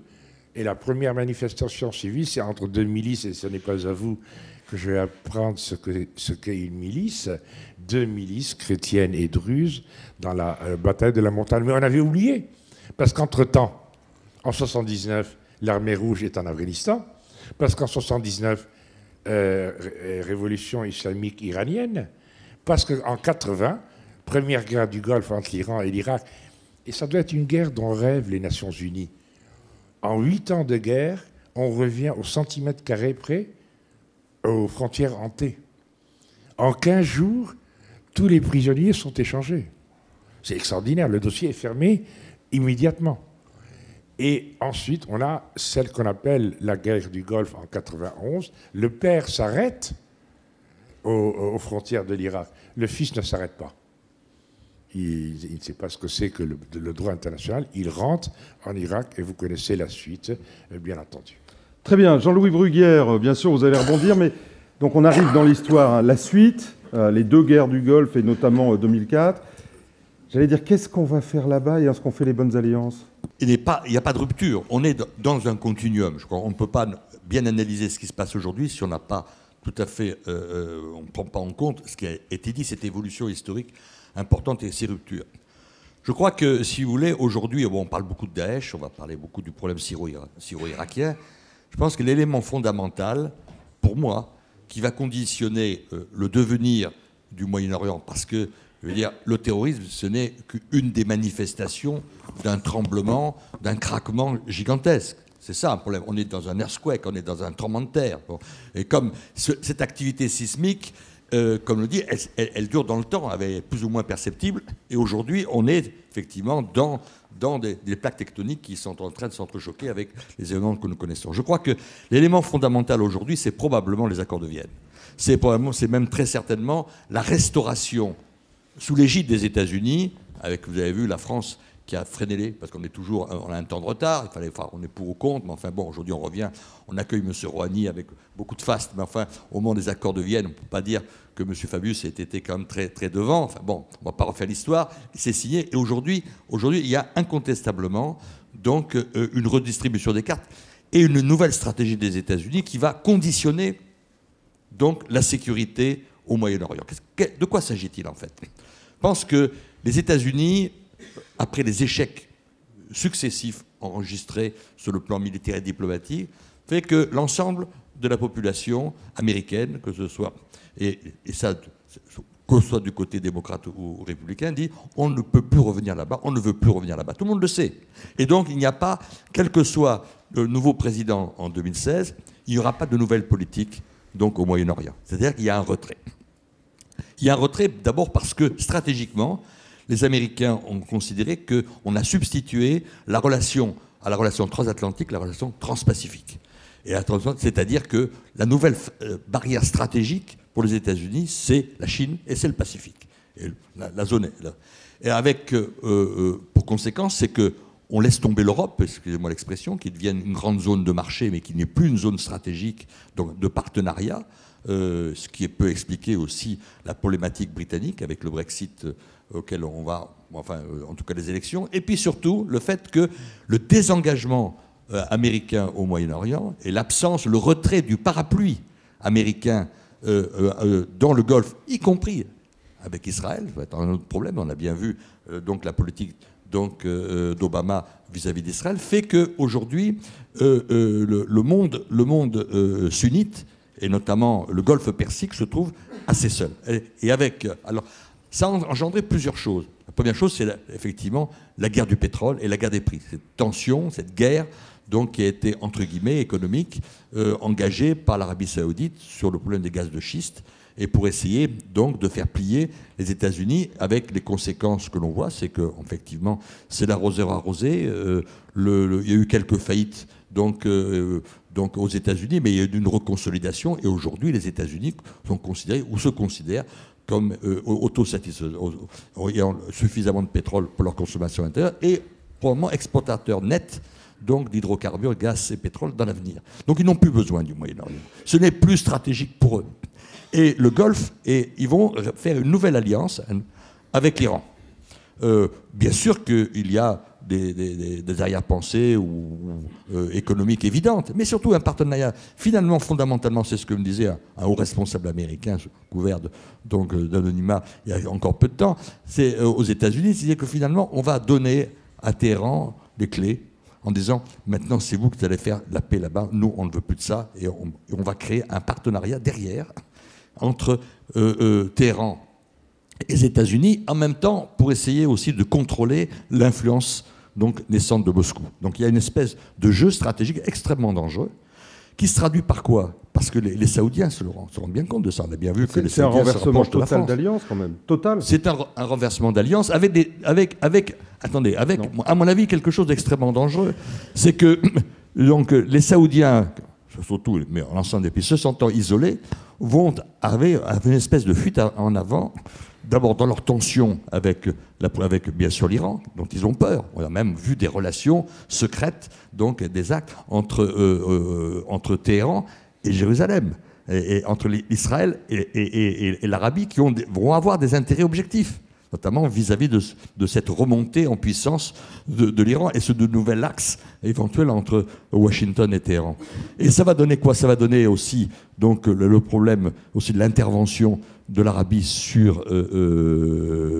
au Yémen contre les Houthis proches, en tout cas dont on dit qu'ils sont proches des Iraniens, avec des exactions telles que le bombardement massif des dégâts collatéraux. On va faire monter donc l'AQPA, c'est-à-dire la branche d'Al-Qaïda, et le chaos s'installe. plus exactement, et les tensions sont importantes, avec aussi les manipulations, et comme l'a dit très justement Antoine Sfer, l'ensemble, tous ces pays, y compris l'Arabie Saoudite, les régions pétrolifères d'Arabie Saoudite sont tenues par des chiites. Je ne parle pas de Bahreïn, c'est 70% de chiites. Il y a 30% également aux Émirats Arabes Unis. Donc les noyaux chiites sont partout. Et donc on a le germe d'une implosion qui est, je ne sais pas si elle est souhaitée par Téhéran, mais si elle se fait, ce qui va se redessiner ne pourra pas se faire sans le contrôle, le leadership, paradoxalement, donc de la minorité chiite qui va vraiment exercer un leadership sur l'ensemble donc de cette zone chiite importante. Et les grands perdants, ce ne sera pas les États-Unis, mais ce sera l'Europe, parce que l'Europe est dans l'incapacité aujourd'hui, je veux dire que ce soit avec ce qui se passe, je veux dire l'implosion malheureusement de l'Union européenne, l'absence de leadership, l'absence de vision sur n'importe quel sujet. On n'a pas de stratégie, de politique européenne nulle part. On l'a bien vu avec l'Ukraine, on le voit bien avec la Syrie. Et donc, c'est l'Europe qui va être la victime, ne serait-ce que parce que la continuité territoriale. Et puis, n'oublions pas que pour la France, la Méditerranée, c'est Mare Nostrum, ce qui n'est pas le cas ni de l'Allemagne, et encore moins des États-Unis. Donc, on a une obligation d'être en première ligne, je pense. Et moi, je suis assez surpris, je ne vous cache pas, qu'aujourd'hui, dans le débat politique, personne, aucun, je veux dire, on ne parle pas de cet enjeu stratégique majeur. Qu'est-ce que va être la France, la position de la France dans un Moyen-Orient qui se redessine, où on ne peut pas être absent. Je ne parle pas uniquement du Liban, mais on a des intérêts stratégiques, historiques majeurs. Antoine, Jean-Louis Bruguière nous disait renversement d'alliance, en tout cas du côté des États-Unis. Nous, est-ce qu'on a les bonnes alliances et puis on arrivera justement à l'importation du conflit sur notre territoire ensuite? Est-ce que c'est la raison de cette importation? Moi, je pense que les États-Unis vont se retirer en effet physiquement du Moyen-Orient. Et ils ont organisé eux-mêmes un peu le chaos. Ça les intéresse que non seulement le monde arabe est éclaté, non seulement les régions est éclatées, mais aujourd'hui les pays sont en train d'éclater. On est en train de revenir à la citoyenneté communautaire, identitaire dans tous les pays. Mais en même temps, en 2003, il s'est passé quand même la grosse rupture, bien entendu. Tout d'un coup, le verrou irakien a sauté et a permis à l'Iran de devenir, pour la première fois depuis 5-6 siècles, une puissance méditerranéenne. C'est-à-dire Téhéran, Bagdad, Damas et le port de Tyr tenu par le Hezbollah libanais. C'est-à-dire que l'Iran a pris pied en Méditerranée. Mais plus que cela, l'Iran avait déjà contrôlé le golfe Persique par lequel passe 17% du pétrole mondial, ne l'oublions pas, et en prenant pied sur les 3 îles Tomb et Moussa, sans que personne ne réagisse, ni l'Arabie, ni les États-Unis, et encore moins personne n'allait se battre pour 2 petits tas de cailloux dans le Golfe. Voilà que intervient la guerre du Yémen. Et la guerre du Yémen est d'autant plus importante que vous avez aujourd'hui, entre le Yémen et Djibouti, un détroit, le détroit de Bab el-Mandeb, qui contrôle l'entrée et la mer Rouge l'entrée et la sortie de la mer Rouge, donc l'entrée et la sortie du canal de Suez, ou des 2 canaux de Suez, actuellement. Donc ceux qui vont contrôler cela seront aussi dans l'équilibre des trucs. Quand les États-Unis décident de se retirer, ils ont 3 alliés dans la région dont aucun n'est arabe. Israël, un État hébreu, la Turquie, un État à population sunnite à constitution laïque, et maintenant, comme le rappelait Jean-Louis Bruguière justement, l'Iran. L'Iran est à la fois aujourd'hui une fenêtre pour les États-Unis sur l'Afghanistan et le Pakistan. L'Iran est une fenêtre sur la Caspienne, c'est-à-dire sur le Caucase et l'Asie centrale. Donc l'Iran devient un peu, sinon le gendarme, tout au moins le sous-gendarme de la région. Il devient en tout cas incontournable. L'Arabie saoudite, elle, après les explications de Jean-Louis là-dessus, tout à fait juste, mais n'est plus le seul Vatican de l'islam sunnite. c'est l'arroseur arrosé avec leurs histoires de gaz de schiste et de pétrole. Pour la première fois aujourd'hui, ils s'enlisent également au Yémen. Ils ont des problèmes et également. Ils n'ont pas pu, dans leur coalition soi-disant arabe, réellement bâtir.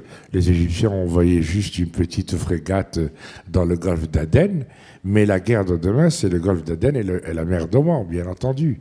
Et c'est là où joue le rôle médiateur du sultan Qaboos d'Oman, celui qui a libéré le dernier otage français d'ailleurs, qui a obtenu la libération.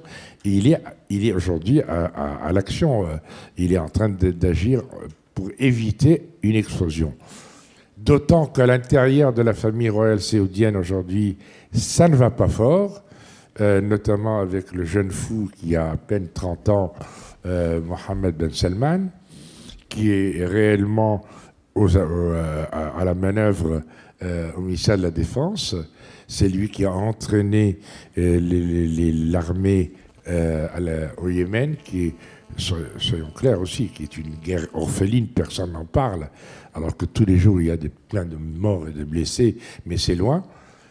Quant à nous, pardonnez-moi, mais en 2011, on s'est aperçu, le on en français est un pronom personnel indéfini, hein, on s'est aperçu qu'il y avait quelque chose en Méditerranée, printemps tunisien, printemps jasmin, printemps égyptien, et on s'est dit, il se passe des choses et on n'y est pas. Et sous la férule d'un ex-nouveau philosophe devenu mannequin depuis, on a été en Libye. On a sauvé la population de Benghazi et c'est à notre honneur, mais on a laissé mourir la population de Sirte, c'est à notre déshonneur. Et depuis ce jour-là, il n'y a pas un jour qui ne passe sans qu'il y ait des morts et des blessés en Libye. Qu'est-ce qu'on allait faire en Libye puis en Syrie? On n'a pas fait le travail parce qu'au Mali, par exemple, on est en train d'essayer de rebâtir un État. C'est ce qu'il fallait faire. Aujourd'hui, on a une Libye qui est éclatée régionalement, éclatée tribalement, éclatée religieusement pardonnez-moi, à la triple frontière. Vous avez une énorme communauté kharijite qui contrôle cette frontière, le Jabal Nafoussa, où se trouve cette communauté kharijite qui est aussi armée que les autres, bien entendu. Aujourd'hui, Jean-Louis l'a dit, Daesh, ou du moins l'acronyme qu'on leur donne et qu'ils se donnent, l'État islamique est aujourd'hui en Libye. Donc, pourquoi? Parce qu'ils ont une stratégie d'entourer, d'encercler, là où ils ne peuvent pas rentrer à l'intérieur, Côte d'Ivoire, pour la Belgique, etc. C'est entourer aujourd'hui réellement les centres. Les centres, c'est quoi? Les centres, c'est la France. La France, c'est la laïcité. La France, c'est l'anti-radicalisation. Contrairement à ce qu'on pense, il y a à peine 10% des musulmans qui sont radicalisés entre l'islamisme et le salafisme en France. Il y a 90% de musulmans en France qui sont totalement intégrés, laïcs, citoyens, etc., qui n'ont pas une lecture littéraliste. Une lecture littéraliste de l'islam est impossible, est insoluble en République. Alors, ne me parlez pas, et là je vais donner mon avis personnel si vous le permettez. On va donner la parole à Jean-Louis ensuite. Ne me parlez pas de démocratie. J'en ai marre de ce mot. J'ai appris une seule définition de la démocratie à l'école, c'est la grecque. Démocratia, c'est le gouvernement du peuple, par le peuple et pour le peuple. Donnez-moi un État sur la planète qui obéisse à cette définition, je suis preneur. Moi, je vais vous dire une chose, je suis arrivé le 3 septembre 1976 en France. La France m'a dit, toi, tu veux être français? Eh bien, on te donne la clé de la cité.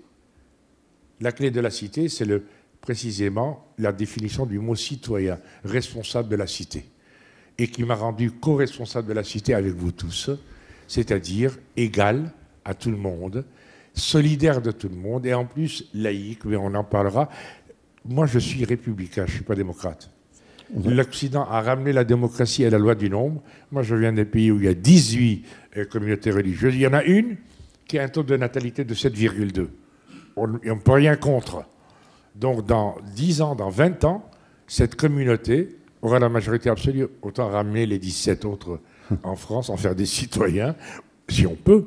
Ou alors, Antoine, abandonné. il faut que je revienne un peu en arrière avec Jean-Louis Bruguière, si vous voulez bien, puis on va conclure sur ce que vous disiez là. Mais Jean-Louis, vous avez été à l'Élysée. Qu'est-ce qu'on est allé faire là-bas? Est-ce que c'est juste de l'agitation? Et on verra ensuite la relation avec le terrorisme, donc. Est-ce que c'est inéluctable maintenant? Non, mais je pense que si vous voulez, on est aujourd'hui en train de payer le prix très cher d'une absence totale de vision stratégique. Voilà, c'est clair. Alors, c'est extraordinaire de voir à quel point, je veux dire, ces pays très développés, entre guillemets, ces grandes démocraties, pour faire plaisir à Antoine, États-Unis, Grande-Bretagne, j'ose pas parler de l'Europe, pour moi elle n'existe plus malheureusement, la France, quand même, quels sont les grands pays, je veux dire, du Conseil de sécurité, mais qui ont censés avoir une vision stratégique ou une pensée diplomatique forte? France, Grande-Bretagne, États-Unis. On ne parle pas de la Russie aujourd'hui qui a le leadership. Eh bien, on a accumulé les erreurs, toutes. Alors, la dernière, bien sûr, je pense que nous avons fait en Libye très précisément ce que les Américains ont fait en 2003. Alors, je trouvais ça un petit peu surprenant que M. Obama, très récemment, ait critiqué avec beaucoup de véhémence ce qu'on a fait en Libye, alors qu'il a soufflé mot de ce que Bush avait fait en 2003. Mais enfin, bon, ça, c'est autre chose. Mais il est évident que c'est très facile de détruire un pays, c'est très facile de faire une attaque aérienne, de laisser le chaos et après de repartir. Et c'est ce qui s'est passé, et qu'aujourd'hui, incontestablement, pour moi, la situation en Libye, qui est beaucoup plus grave qu'on ne le pense, parce que je pense que la menace de demain, ce n'est plus la Syrie et l'Irak, c'est donc la Libye, mais avec des risques d'effets dominos, de déstabilisation, on le voit déjà de la Tunisie, y compris le Maroc. On pourra dire deux mots de l'Algérie. Je suis très inquiet sur la situation d'Algérie à l'heure actuelle, qui est en train, on n'en parle pas, de se dégrader très rapidement de l'intérieur. Donc, s'il y a un des maillons qui saute, c'est l'ensemble de l'arc qui va sauter, plus la profondeur stratégique qui va être concernée, c'est-à-dire le Mali et l'Afrique de l'Ouest. On parle bien sûr de la Côte d'Ivoire, mais il y a le Sénégal, il y a le Burkina, on pourra en parler. Donc il y a un ensemble d'effets dominos de déstabilisation qui est dû à une fragilisation qu'on a faite d'un élément fort, un moyen fort qui a été donc la Libye. Exactement comme ce qui s'est passé au Moyen-Orient. Le problème du Moyen-Orient, la déstabilisation de la Syrie, après les effets et la guerre est en train de faire d'essaimer et déstabiliser l'ensemble du Moyen-Orient. Qu'est-ce qu'on allait faire en Syrie aussi? Syrie, je veux dire, au départ, on est pour moi totalement responsable de ce qui s'est passé au Moyen-Orient, mais la Syrie est la conséquence, malgré tout, de la déstabilisation de l'Irak. Irak plus le printemps arabe. Là-dessus, on est moins, entre guillemets, peut-être responsable. Je dirais un mot qui est important parce que je pense, dans la vision stratégique qui vient, on parle très peu, si vous voulez, de l'Afrique, parce que l'Afrique, il ne se passe pas grand-chose et que les projecteurs sont là. Bon, on parle un peu de Ouagadougou, on va parler de la Côte d'Ivoire, mais il y a en ce moment, si vous voulez, du fait de l'absence de gouvernance, parce que ces organisations sont très opportunistes. C'est-à-dire elles se nourrissent en permanence de deux choses, des erreurs diplomatiques et géopolitiques de l'adversaire et des trous noirs en matière de gouvernance. C'est-à-dire qu'ils vont se substituer, se mettre là où l'ensemble des grandes missions régaliennes de l'État n'existent plus.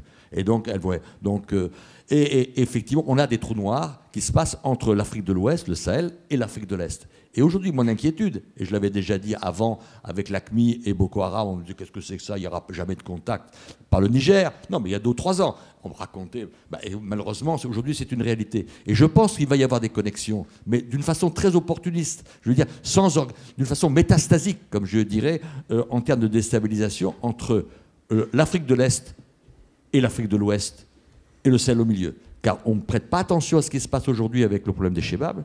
Les Chebabs sont en train de reprendre. Les Chebabs, après l'intervention donc, du Kenya en 2011, a permis de renforcer l'action de la MISOM, de reprendre donc, Mogadiscio et surtout le grand port de Kismayo, qui était le poumon avec l'Érythrée. Et qu'est-ce qui s'est passé? La MISOM, je veux dire, les Chebabs sont atomisés. Ils sont partis dans une stratégie asymétrique de terroristes et ils ont déstabilisé le Kenya avec les attentats, et aujourd'hui on en parle. Ils sont en train de le faire avec l'Ouganda, l'Érythrée, pas l'Érythrée, ils remontent sur le Sud-Soudan, et également avec donc l'Éthiopie. Et on se rapproche, bien évidemment, du fameux détroit, et la connexion qui peut se faire par la suite, qui ne s'est pas faite encore, je suis assez étonné, avec le Yémen.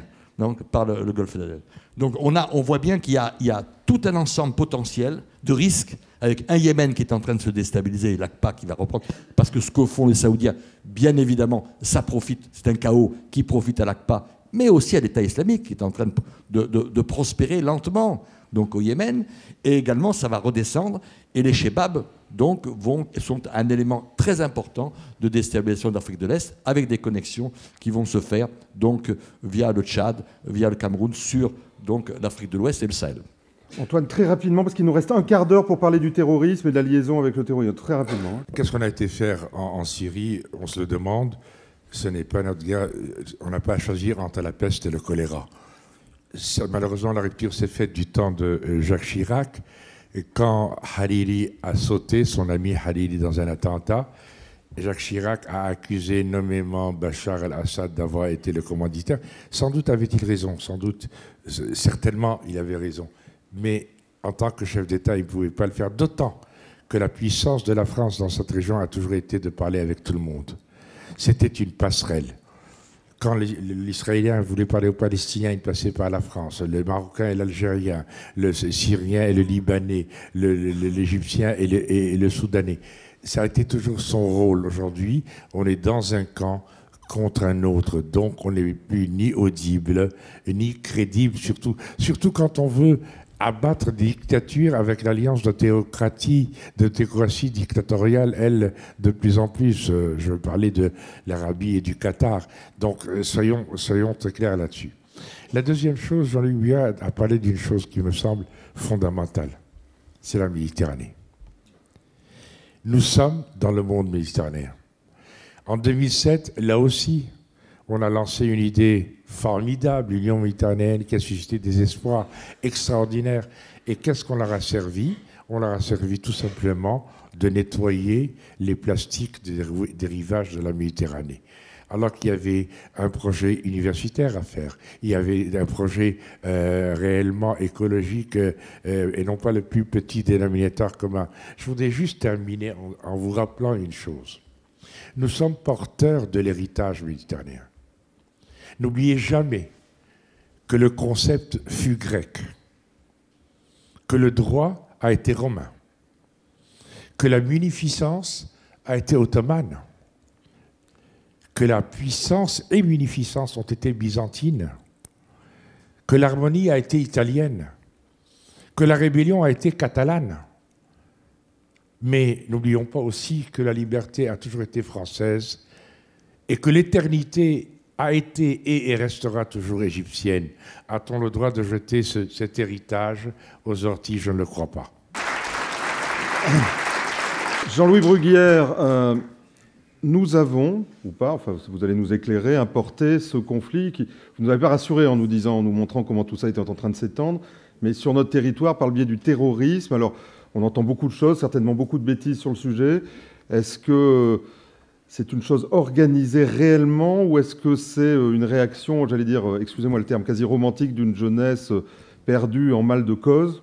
Alors, pour être rapide, nous avons été en France aux avant-postes et les premiers à être concernés et touchés par l'Algérie, par donc l'interruption du processus électoral en 91, l'émergence du Front islamique du salut, qui était un mouvement qu'on appelle djezari, c'est-à-dire algérianiste, qui avait un agenda régional, et puis il y avait des mouvements beaucoup plus radicalisés, beaucoup plus salafistes, qui ont été les groupes islamiques armés, avec une tendance, comme je vais vous le dire, takfiri, et qui ont rapidement eu un agenda d'exportation de la violence et de lutte contre ceux qui étaient les impies ou qui soutenaient les apostats, parce que l'apostasie, pour eux, est un péché encore plus important, beaucoup plus grave que ce qui est donc impie.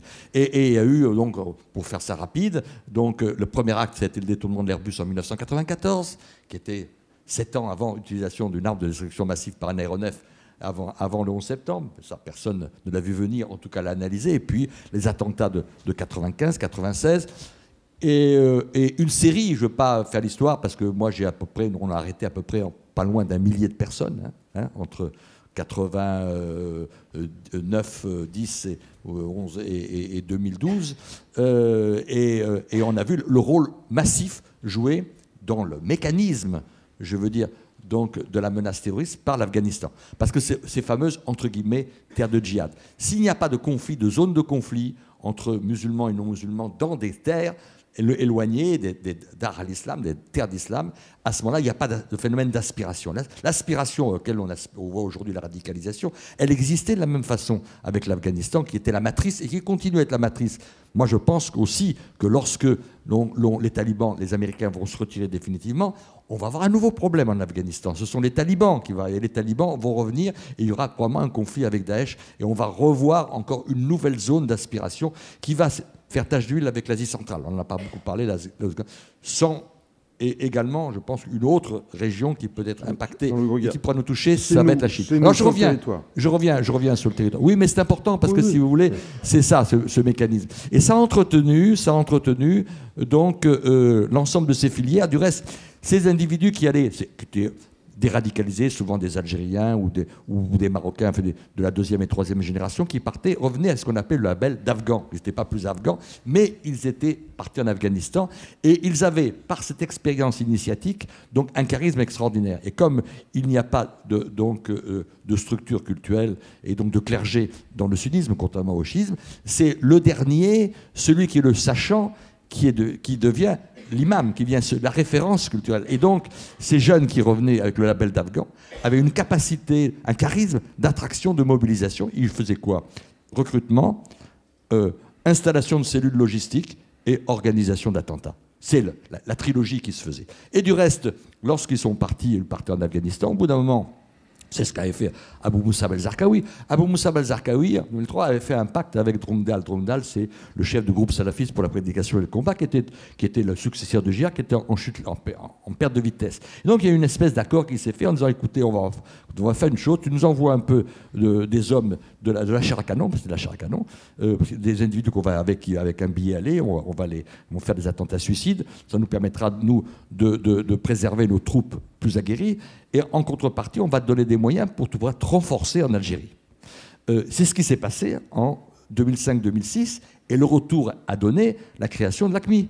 L'Al-Qaïda, l'Islam islamique, c'est la résultante de l'accord qui s'est fait stratégique entre le GSPC et les organisations, en tout cas Abou Moussab al-Zarqawi, donc Al-Qaïda en Syrie et en Irak. Donc on voit bien, donc ce phénomène perdure. Et qu'est-ce qui s'est passé? C'est que lorsqu'il y a eu donc, cette situation sans précédent dans l'histoire, c'est-à-dire ce chaos syro-irakien, résultante de problématiques, il a eu l'effet d'aspiration était sans précédent. Quand je suis parti, j'ai quitté mes fonctions en 2007, on avait à peu près 150 à 200 individus dans les radars importants. Aujourd'hui, on est à 5 à 6 000. C'est ça le problème. Donc on a un effet d'aspiration, un trou noir gigantesque qui est en train d'aspirer parce que alors il y a la propagande, il y a le problème des data, il y a le problème effectivement qui est très important des réseaux sociaux, il y a l'ensemble du phénomène d'Internet qui n'existait pas ailleurs, mais on a ce phénomène. Donc attention, aujourd'hui, ce sont ces fameuses zones noires qui vont attirer. On a eu la Bosnie, mais beaucoup moins. Et je pense que s'il y en a une nouvelle qui va se faire, donc notamment donc au Maghreb et en Libye, on va avoir un déplacement donc des zones d'aspiration. Elles peuvent se cumuler du reste. Et on m'a fait observer très récemment que depuis 6 ou 7 mois, l'ensemble des radicalisés ou des recrutés au Maroc et surtout en Tunisie ne partent plus en Syrie et en Irak, mais partent en Libye. Donc on voit bien qu'il y a une nouvelle route qui est en train de se faire, un divertissement qui se fait, et on peut craindre aujourd'hui, demain, que aussi nos recrutés, enfin nos islamistes, partent une partie en Irak, une autre partie pour alimenter donc cette nouvelle terre de djihad, ce nouveau siège donc qui sera là-bas. Donc il y a une corrélation étroite sur un plan, je veux dire de la menace elle-même et sur le plan opérationnel entre ces zones d'attraction donc et également donc ces retours, parce que ces gens partent là-bas pour se former. Mais une fois qu'ils sont formés et radicalisés, ils reviennent. Et on voit bien le rôle dans les attentats du 13 novembre d'une planification extrêmement importante. La planification s'est faite à Raqqa. Et il y a eu implantation d'une base arrière en Belgique. Pas étonnant, la Belgique, Nous, moi, je le connais depuis 1995. On a des structures en Belgique et ailleurs. Hein, je veux dire, on parle pas beaucoup. Moi, je suis beaucoup plus inquiet aujourd'hui par l'Allemagne, qui me paraît un pays extrêmement fragile, et où il y a des réseaux de soutien aussi importants dans la région de Francfort et de Cologne qu'il y en a à Bruxelles et à Molenbeek. Bon, mais ça, on n'en parle pas jusqu'au jour où il se passera quelque chose. Donc, on voit bien ce système, donc avec des implantations, des réseaux, des structures logistiques, des relais, planification à l'extérieur, des gens qui reviennent, qui ont l'expérience de ça, qui ont la capacité de pouvoir monter des structures. Aujourd'hui, malheureusement, les contacts physiques ne sont pas nécessaires. On peut avoir des contacts virtuels. Ça peut se faire directement donc, par les réseaux sociaux à distance, ce phénomène de radicalisation et d'importation de la violence. Et cette mécanique, donc, il fonctionne. Comment peut-on lutter contre ça? Je pense qu'aujourd'hui, on a perdu un peu la partie. Malheureusement. Pourquoi on a perdu la partie, je pense, sur le plan opérationnel. Pourquoi? Quelle est la capacité de résilience de nos sociétés face à ça? Alors, si vous voulez, je vais rapidement, on parlera de la résilience qui est important. On a perdu la partie parce que le problème est purement européen. Le problème n'est plus, on l'a bien vu avec le 13 novembre, beaucoup plus qu'ailleurs. Et à partir du moment où il y a une incapacité, une non-volonté politique, une résistance de la part des États membres, donc pour des raisons nationales, idéologiques, politiques, de posture, pour pouvoir avoir une prise de conscience de la réalité de la situation. Parce que c'est une menace réelle. On est dans une situation de belligérance. J'aime pas beaucoup la guerre, mais de belligérance, d'action importante et de déstabilisation de l'ensemble européen, qui n'en a pas besoin.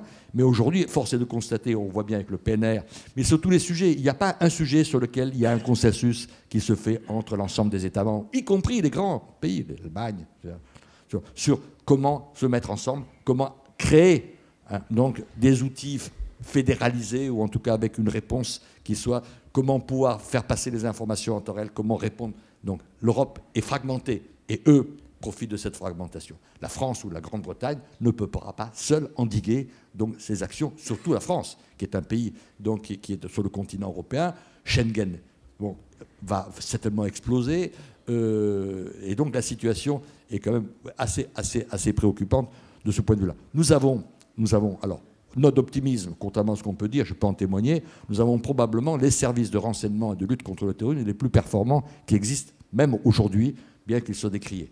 Les Américains sont les premiers, encore aujourd'hui, donc à le dire, comme nos forces spéciales.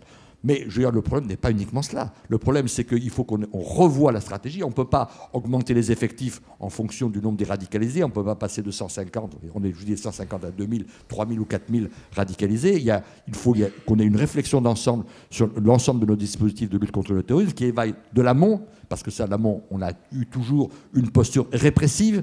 Mais aujourd'hui, on se rend bien compte qu'il faut aller mettre le curseur beaucoup plus bas. Et le plus bas, c'est-à-dire la détection très tôt des phénomènes de radicalisation. Et comment faire pour pouvoir les lutter? Très difficile. Les Français ne sont pas, surtout les structures associatives, l'école, etc., dans la délation, ce qui peuvent être considérés dans la délation. Donc il y a une perte de renseignement. Le renseignement collecté à la base ne remonte pas au sommet. Et donc on n'agit pas. Il y a sur des mesures sociales, parce que tout ce problème de ces radicalisations se nourrissent de plusieurs facteurs. Le premier facteur, c'est le facteur identitaire.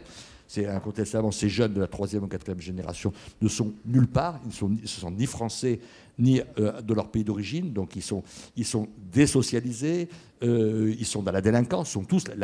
Tous sont des délinquants. Le lien entre la délinquance et le terrorisme est un lien étroit, consubstantiel, ancien, et ce n'est pas nouveau. On nous parle de nouveau, ce n'est pas vrai. Ça a toujours été le cas, mais il est certain qu'aujourd'hui, la crise économique est un autre facteur. Il y a un ensemble de facteurs, donc c'est une appréhension d'une problématique globale, et surtout, alors je veux dire, le problème, c'est ce que dit Antoine, l'élément fondamental, c'est qu'aujourd'hui, l'État ne nous dit plus, ce qui est important, c'est que vous soyez appartenant à une république et que vous êtes un citoyen. Et il n'y a pas d'ambition, il n'y a pas de quelque chose, un message... Un manque de philosophie, simplement, non, un message d'espoir, un message qui est porteur. Une proposition. On est dans un système très matérialisé, très éclaté. Regardez le discours politique qui est quand même relativement pauvre.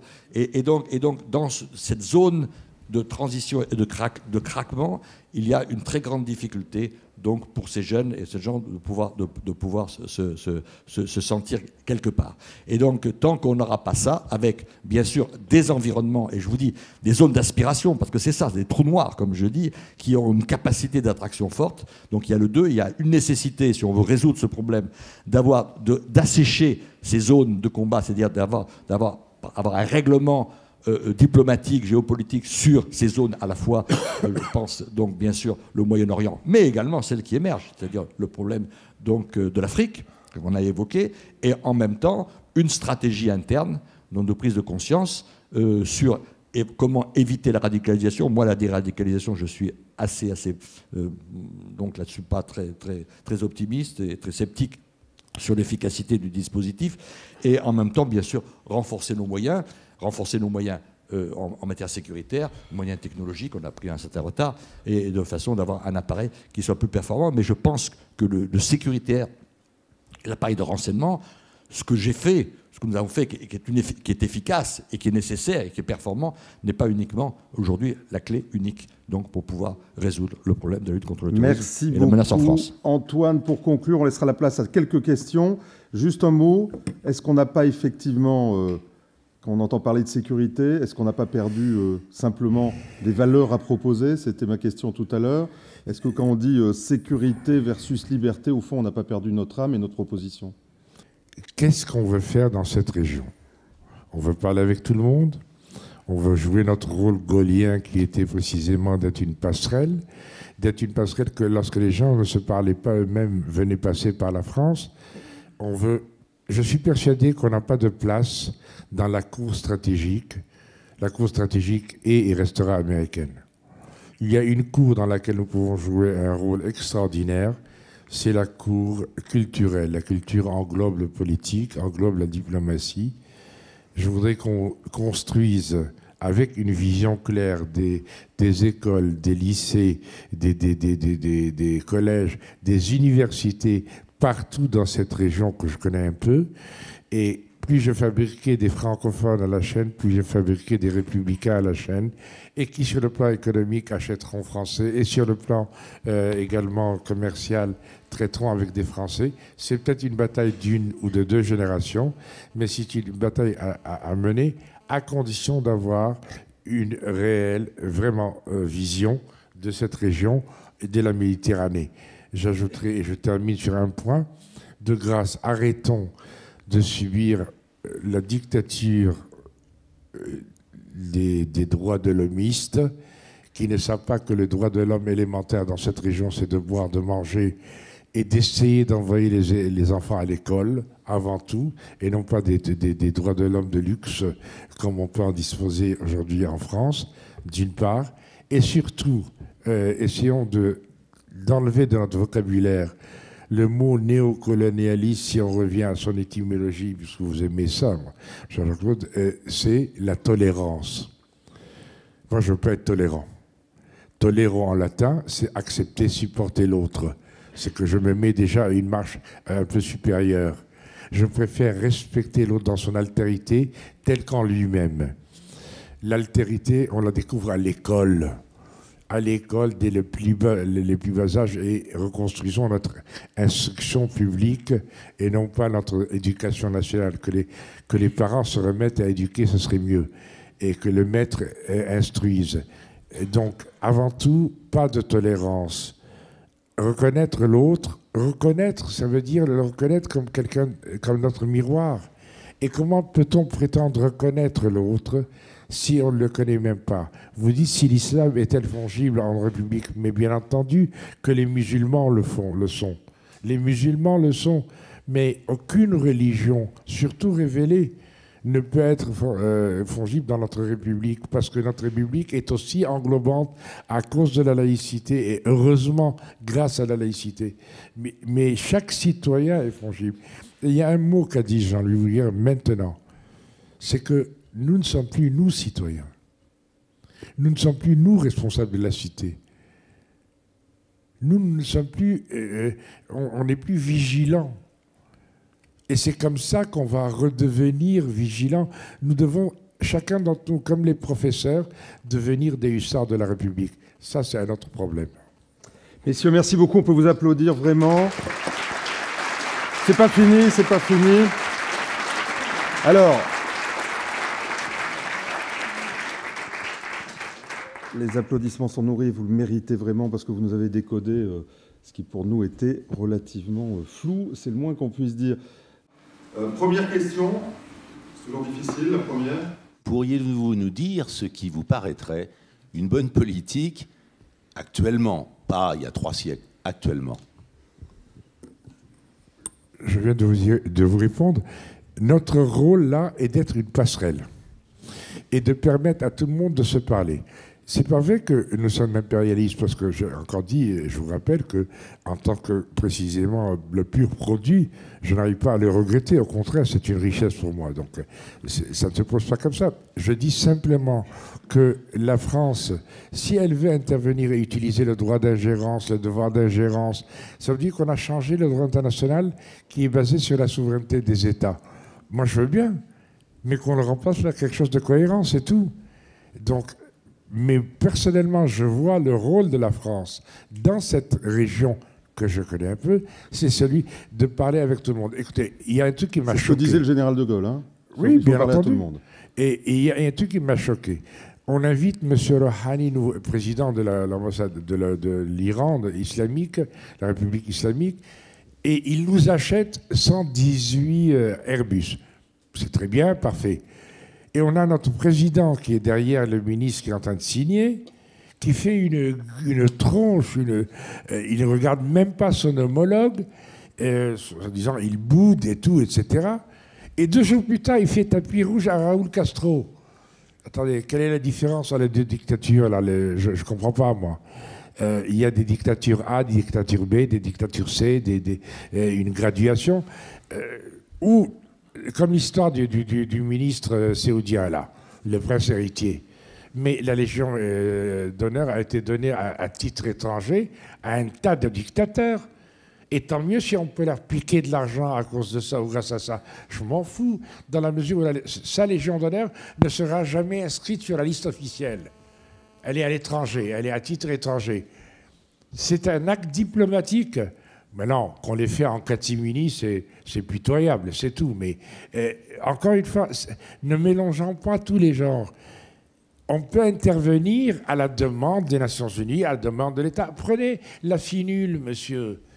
La FINUL, la France internationale des Nations Unies au Liban, dans le sud Liban. Son rôle était non pas de résister au Shah israélien, c'est d'empêcher que la guerre ne se transpose précisément à la zone frontalière. Son mandat est de 6 mois, depuis mars 1978. Elle n'a jamais été interrompue. Voilà des choses réussies où il y a tout le monde. Mais il faut avoir, et je reviens à ce que disait Jean-Louis, une vision. Merci. Si on n'a pas de vision, comment voulez-vous qu'on puisse agir ?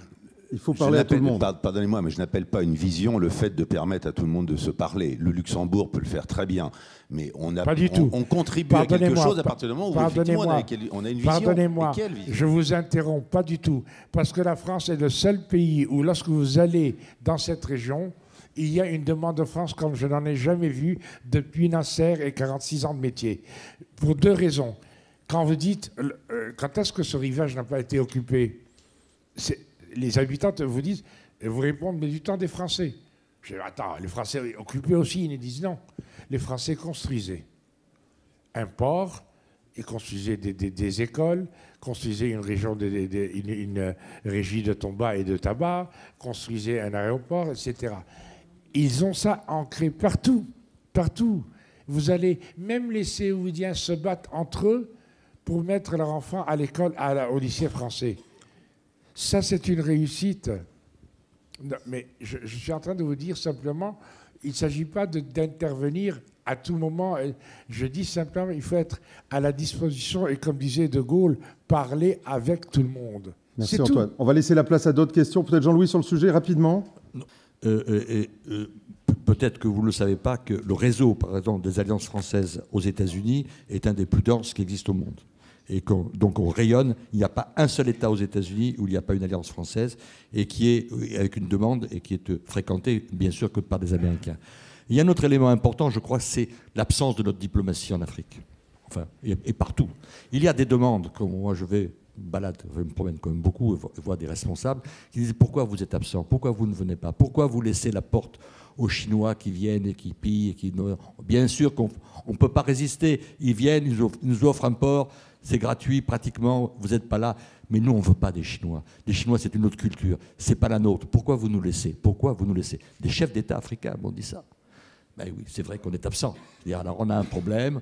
Et la culpabilisation de la Franc-Afrique, le problème de l'absence de vision stratégique. La France, avant, était une grande puissance diplomatique, reconnue dans le monde comme telle, partout, je veux dire. Bon, et que ce soit dans le problème Est-Ouest, regardez le problème, comment la France a réagi, suivisme sur la Syrie, sur le problème de l'Ukraine, on était déjà les Américains. Mais le problème de l'Ukraine est complètement différent. L'Ukraine et la Russie, c'est quand même notre histoire, l'histoire de l'Europe.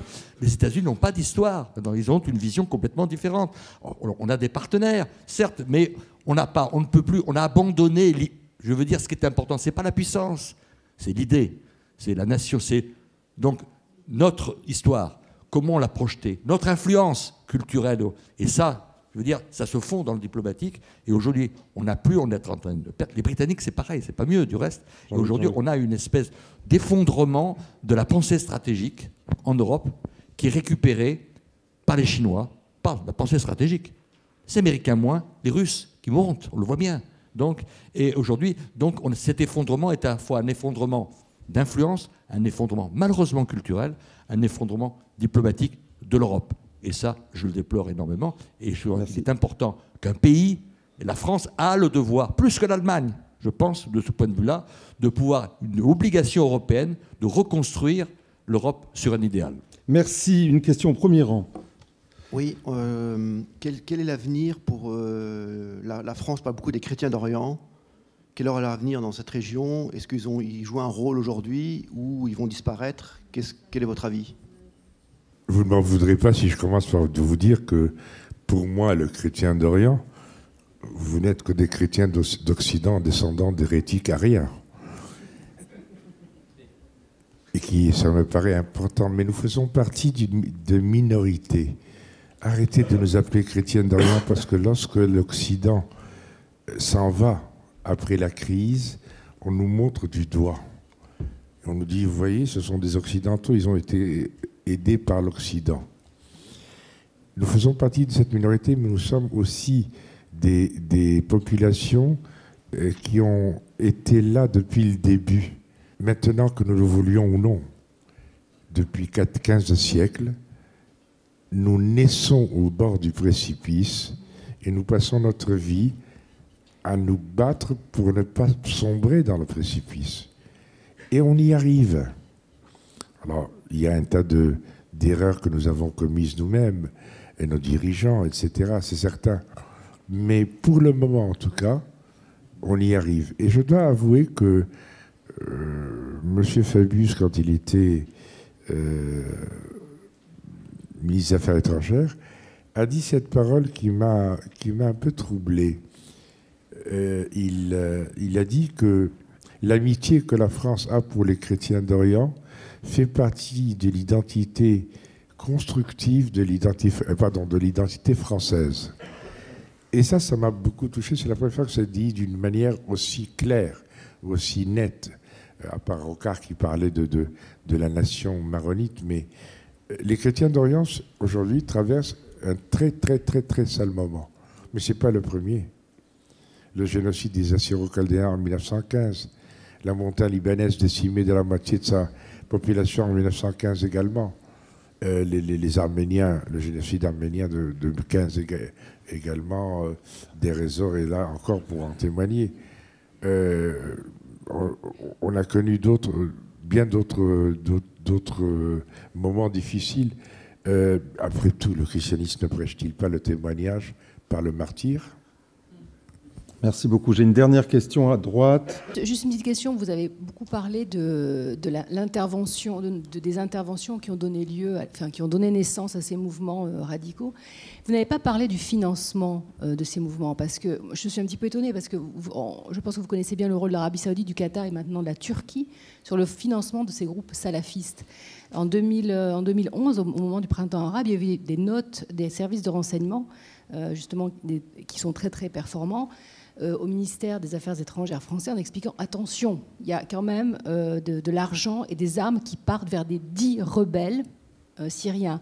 Et on s'est assis dessus royalement pour des raisons financières, parce qu'il y avait des contrats avec l'Arabie Saoudite. Donc comment gérer un peu ces contradictions?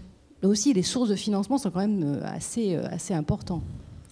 Alors, pour ce qui est du financement de l'État islamique autoproclamé terroriste, il est clair que, tout d'abord, il a mis la main sur certains puits de pétrole ou gisements de pétrole en Syrie, c'est certain. Maintenant, taris à cause des ou grâce aux bombardements. Ils ont vendu beaucoup aux Turcs, certainement, qui, eux, sont chargés ensuite de le distribuer à d'autres pays. Il y a aussi le financement direct contre Bachar al-Assad de la part du Qatar et de l'Arabie Saoudite. Les deux seuls pays à régime wahhabite sur la planète, quand même, il ne faut pas l'oublier. Le Qatar est aussi wahhabite. Et ce financement s'est fait au début très officiellement et sans qu'on se cache, notamment vis-à-vis des frères musulmans en Tunisie de la part du Qatar. Mais il est certain aujourd'hui que si le financement officiel s'est tari, entre guillemets, je mettrai des guillemets avec peut-être un point d'interrogation, il y a aujourd'hui ce qu'on appelle les grandes familles marchandes de ces pays-là qui continuent, pour se protéger, en pensant se protéger, à financer aussi indirectement, certainement dans une beaucoup moindre mesure que cela a été auparavant. Peut-être Jean-Louis Bruguière aussi une réponse. Est-ce que nos amis sont les bons amis? Et quand on traque le terrorisme, est-ce que c'est pas trop difficile, justement, quand ces amis-là financent par ailleurs le terrorisme? Question difficile ou pas difficile, mais c'est évident que, je veux dire, il y a une espèce de distanciation et de contradiction fondamentale entre nos intérêts économiques à court terme et une vision beaucoup plus sereine et stratégique, et qu'aujourd'hui, on a fait la courte échelle à des pays, on a parlé du Qatar ou l'Arabie, qui sont au cœur, je veux dire, du financement du terrorisme, et puis c'est pas nouveau. Je veux dire, ça existait avec Al-Qaïda bien avant le 11 septembre. Avec le 11 septembre, on connaît, il y a des ONG qui sont là, qui servent de tampon pour ne pas exposer trop directement donc la famille saoudienne, mais le financement est évident. J'ajouterais qu'il y en a d'autres types de financement qui jouent. Il y a le problème des otages, un gros problème des otages. Alors il y a et puis les trafics de drogue, trafic de stupéfiants. L'ACMI, par exemple, exerce un contrôle étroit sur tout le trafic d'héroïne, de cocaïne qui vient d'Amérique du Sud et qui transite par le Sahel. Un peu moins maintenant depuis l'opération Serval et Berkane, mais avant c'était le cas. Trafic également, mainmise le Hezbollah ou d'autres organisations ont mis la mainmise aussi sur un trafic dont on parle peu, mais qui est aujourd'hui, qui représente à peu près 200 à 300 milliards de dollars, qui est le trafic des faux médicaments et des produits dangereux pour la santé, répertoriés par l'OMS et par les organisations internationales. Donc voilà, il y a énormément de sources qui se font, qui sont utilisées, sans parler des microfinancements, donc dans la mouvance islamiste radicale européenne. C'est le monde là qui se nourrit et finance par la criminalité, la petite criminalité. Merci beaucoup. Votre attention était au niveau de la qualité de nos intervenants. Je vous demande de les applaudir. Jean-Pierre, bravo. C'était un vrai challenge. Félicitations. Bon, on se retrouvera d'ici 6 mois. On va retravailler donc avec Olivier Samin et les équipes un prochain thème qu'on vous soumettra d'ici quelques semaines. Merci à vous tous. Et puis Antoine, je crois que vous avez du monde qui vous attend pour dédicacer votre livre. Et s'il y a des questions, profitez-en. Merci, à bientôt.